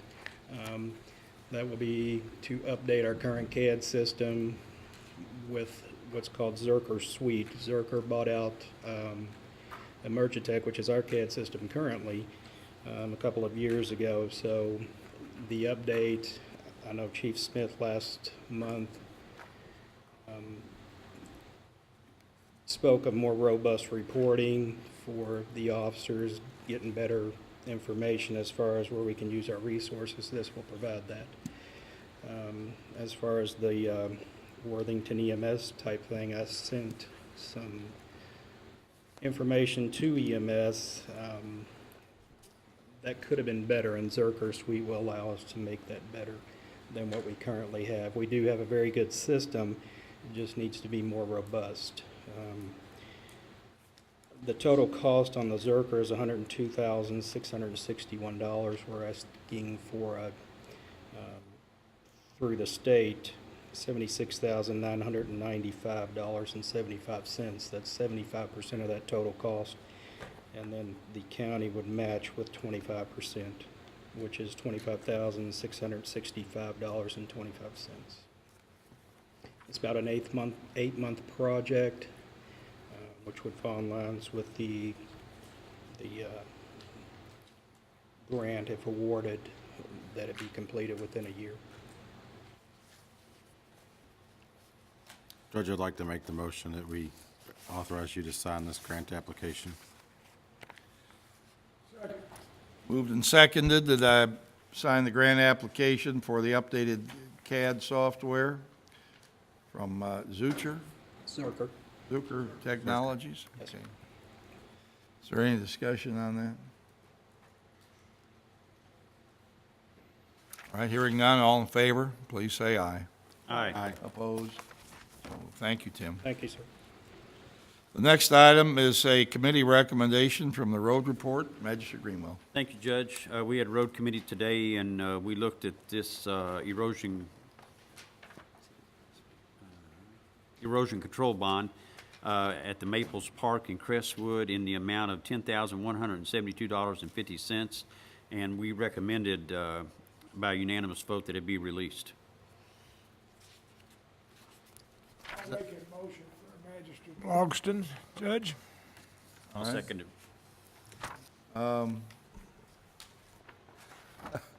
I don't think you In can his make. absence, I'll make the motion since he's Not not sure here you in can do spirit. that. I'm Okay? not sure you can do that. Well, it's in his You're district. expressing an opinion, he supports this, but it has to be Yes. seconded by you. All right, yes. Do what you like. Moved and seconded, we released the erosion control bond for Maples Park and Crestwood. That's $10,172.50, going back to David Construction. All right, all in favor, please say aye. Aye. Aye. Opposed, so moved. Thank you. Now we'll move on to some personnel action, and Tina Schaaf, Human Resources Manager, will Judge. help us on it. Sorry, you asked for one, didn't you? Thank Go you. ahead, sorry. Sorry, Tina. That's all right, I'll wait.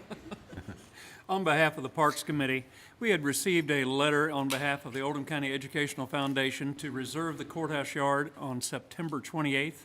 They would use the yard all day, and that would be for the event that they have. This will be their third year of having that, and again, it benefits Oldham County Educational Foundation. I would make that motion that we allow them to use that day. I'll second. Second. Okay, discussion? Allowing the Oldham County Educational Foundation to use the courthouse on September 28th, the courthouse lawn for a fundraiser. All in favor, please say aye. Aye. Aye. Motion carries. Now, Tina Schaaf.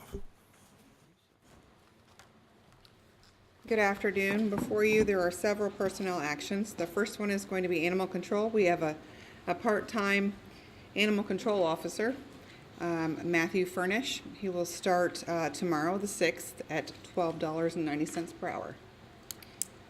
Do you want me to go through all of them, Judge, or you want me just to? I guess go through everybody here. Okay. And then the Parks and Recreation Department, we have 2 new hires. Micah Wilcox as a parks intern at $8.50 an hour, and that would be effective tomorrow. We have Ishmael Jones, aquatic assistant, for $7.40 an hour, and that was effective on May 29th. We have a road department termination, Joe Hogan, effective May 30th. And then a new hire at maintenance, Jordan Madden, as a maintenance assistant 1 at $14.90 an hour, and that would be effective June 18th. Make motion to approve the personnel actions presented. Second.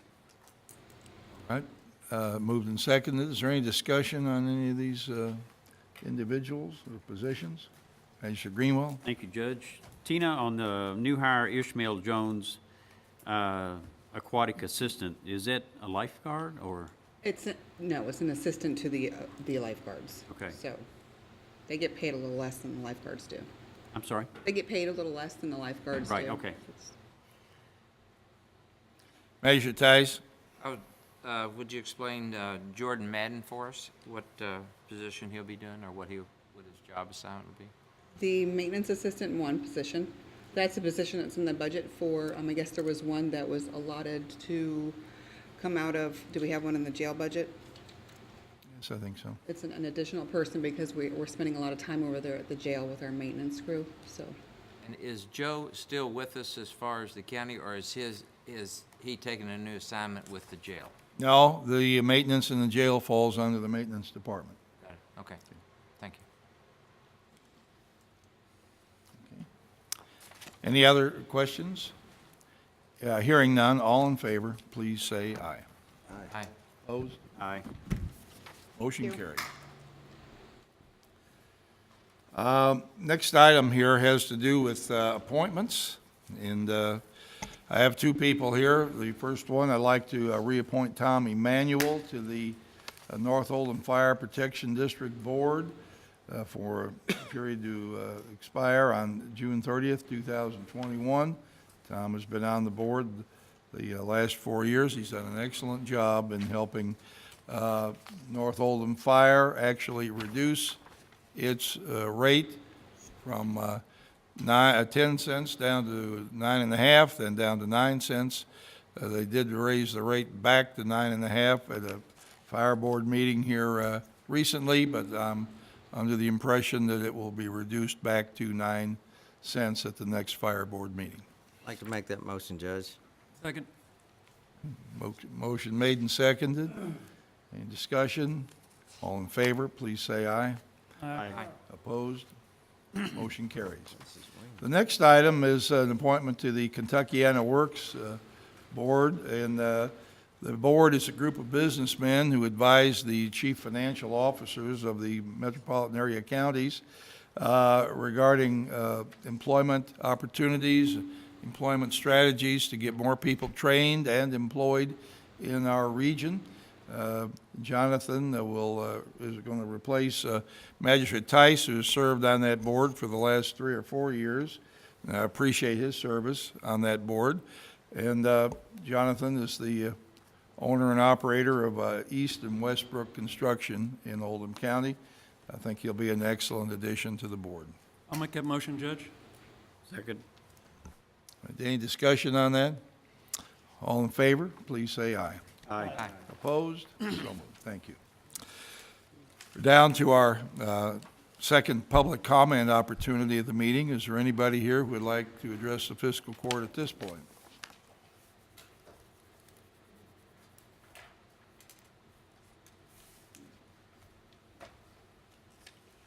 Larry Kaiser, 3000 Maple Leaf Drive, LaGrange, Kentucky. It was my hope that the OCEA folks would still be here and the health folks. Something I heard in both their presentations is either this year or next year they want to do rate increases. I'd like to remind you folks there was a bill before Frankfurt this last year, the medical cannabis bill that could have presented new revenue opportunities for Oldham County. Personally, I'd like to see it go one step further with adult responsible use, but that's not up for debate right now. And then something else I'd like to bring up is for the OCEA in their sewer expansion, I'd like to ask Judge Vogel that his internet task force perhaps investigate the possibility of sewer and internet lines and maybe even power lines all sharing the cost of digging the trenches. I think a large expense for each of those services is digging a trench. Could we investigate digging one trench and laying all 3 services to help expand those and prevent issues with overhead power lines and trees, service internet to more homes in Oldham County, and then also help spread the sewer to subsidize that cost amongst those who would happily switch from a septic to sewer. So I'd like to maybe ask that you guys look into that if you're able to. And that's it. Thank you. Thank you. Is there anyone else who would like to address this court?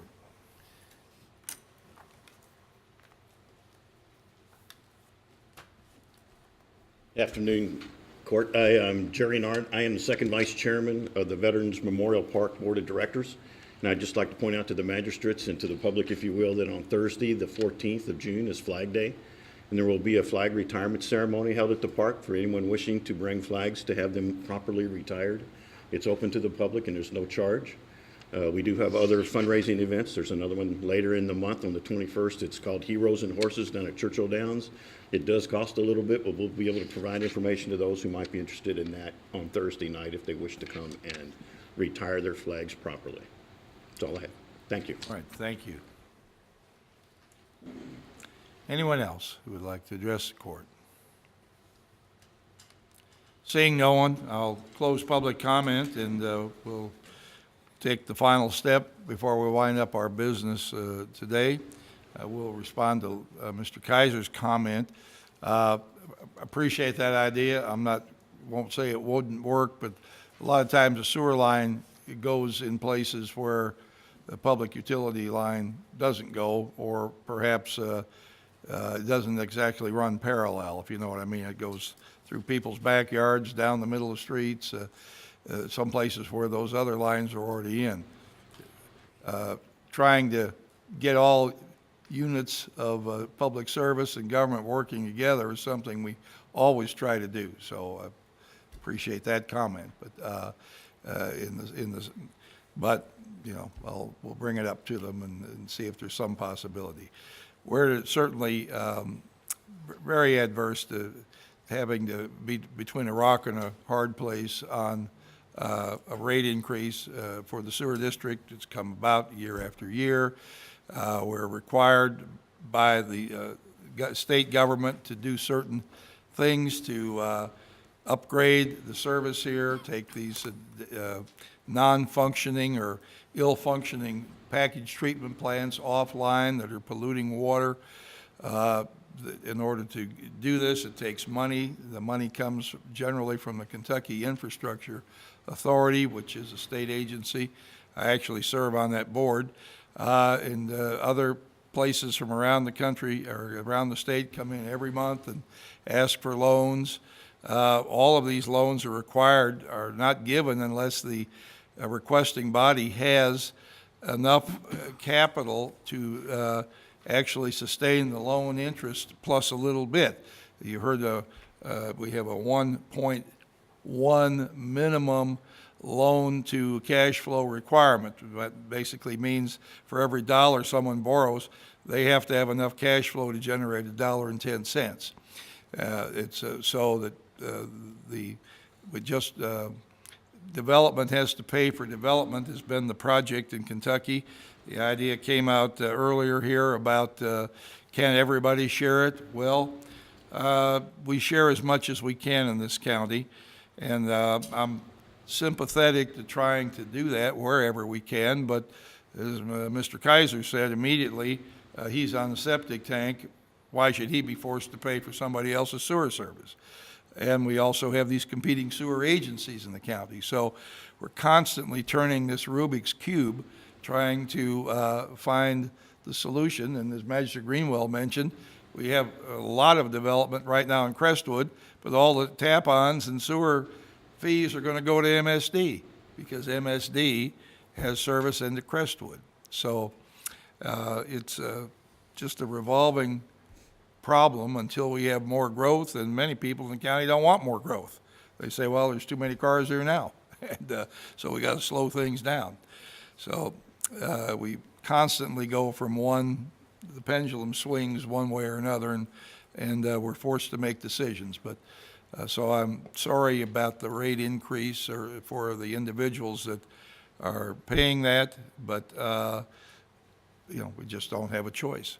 I mean, it's that, or if Magistrate Eldridge said the correct information, if we don't follow the lead that we're forced to follow, we'll be in a position where the county is fined.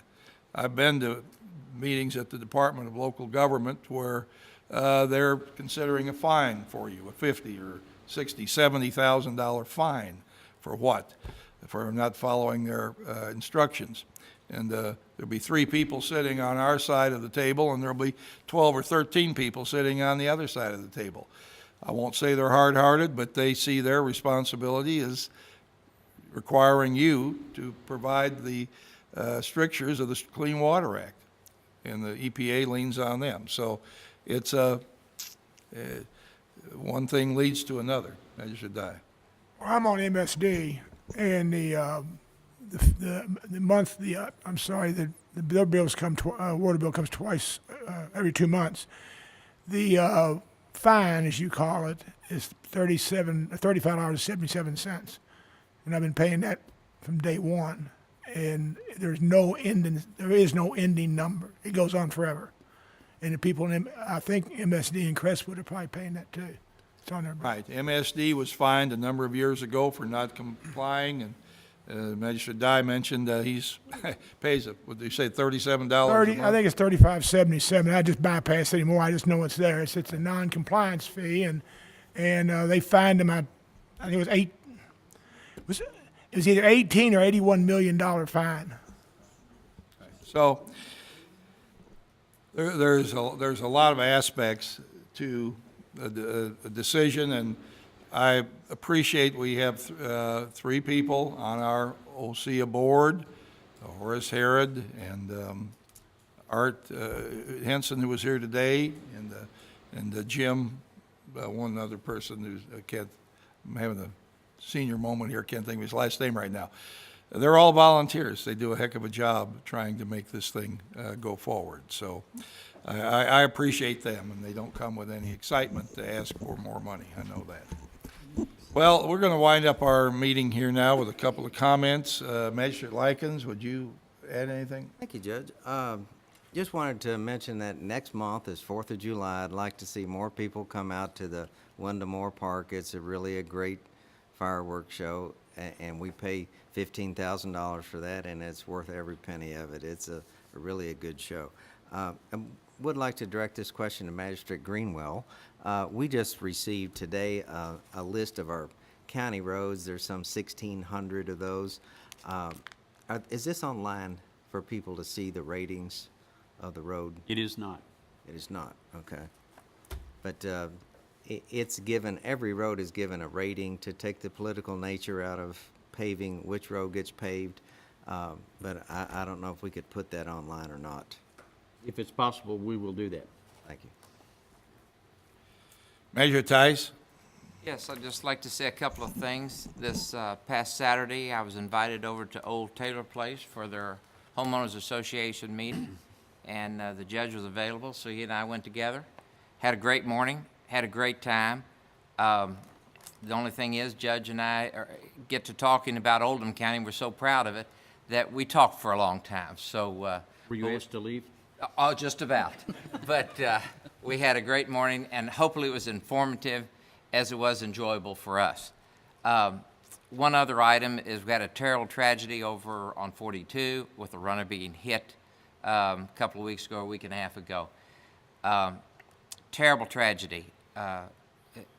And as runners, we have to be careful where we are, and it's terrible. It affects more people than just himself, his families, and everybody out there.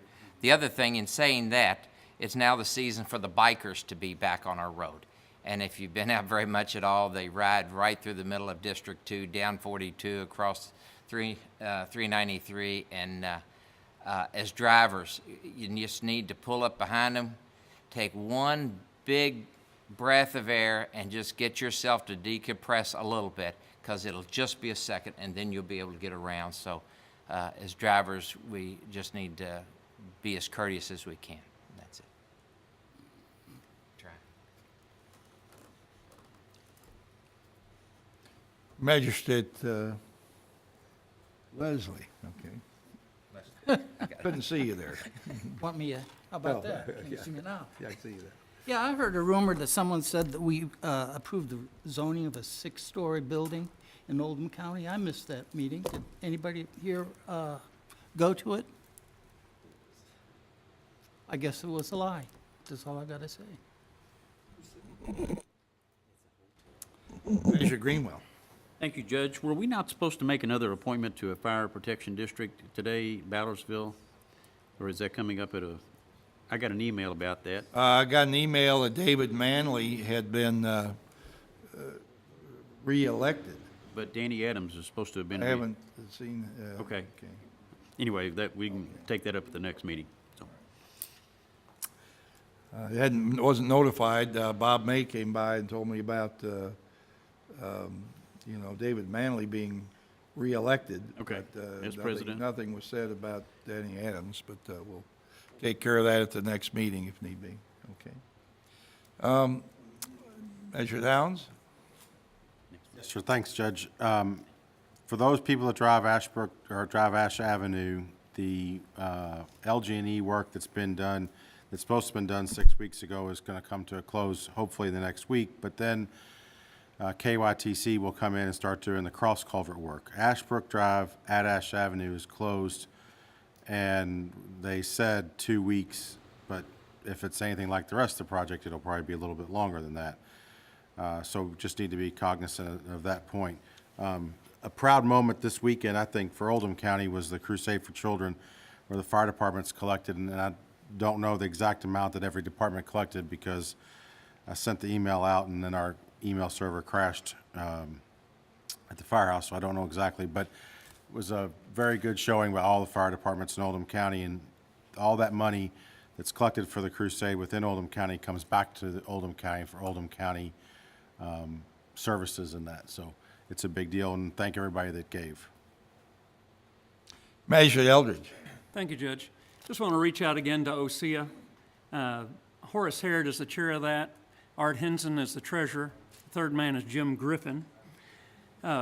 Those guys, I mean, if there was ever a thankless job, that's it. Horace has been the chair of that and probably knows more about our Oldham County sewers than anybody around. He has wanted to step down, but they never could find anybody to take his place. So just a big thanks to those guys. I'm sure that they really dread that once a year when they've got to come and make that presentation, but appreciate them doing it. Thank you. Really what you meant when you said they have never been able to find anybody to take his place, you meant I haven't been able to find it. Try not to be quite that direct. Well, I begged him to stay because he's an excellent leader. Okay, Magistrate Dye.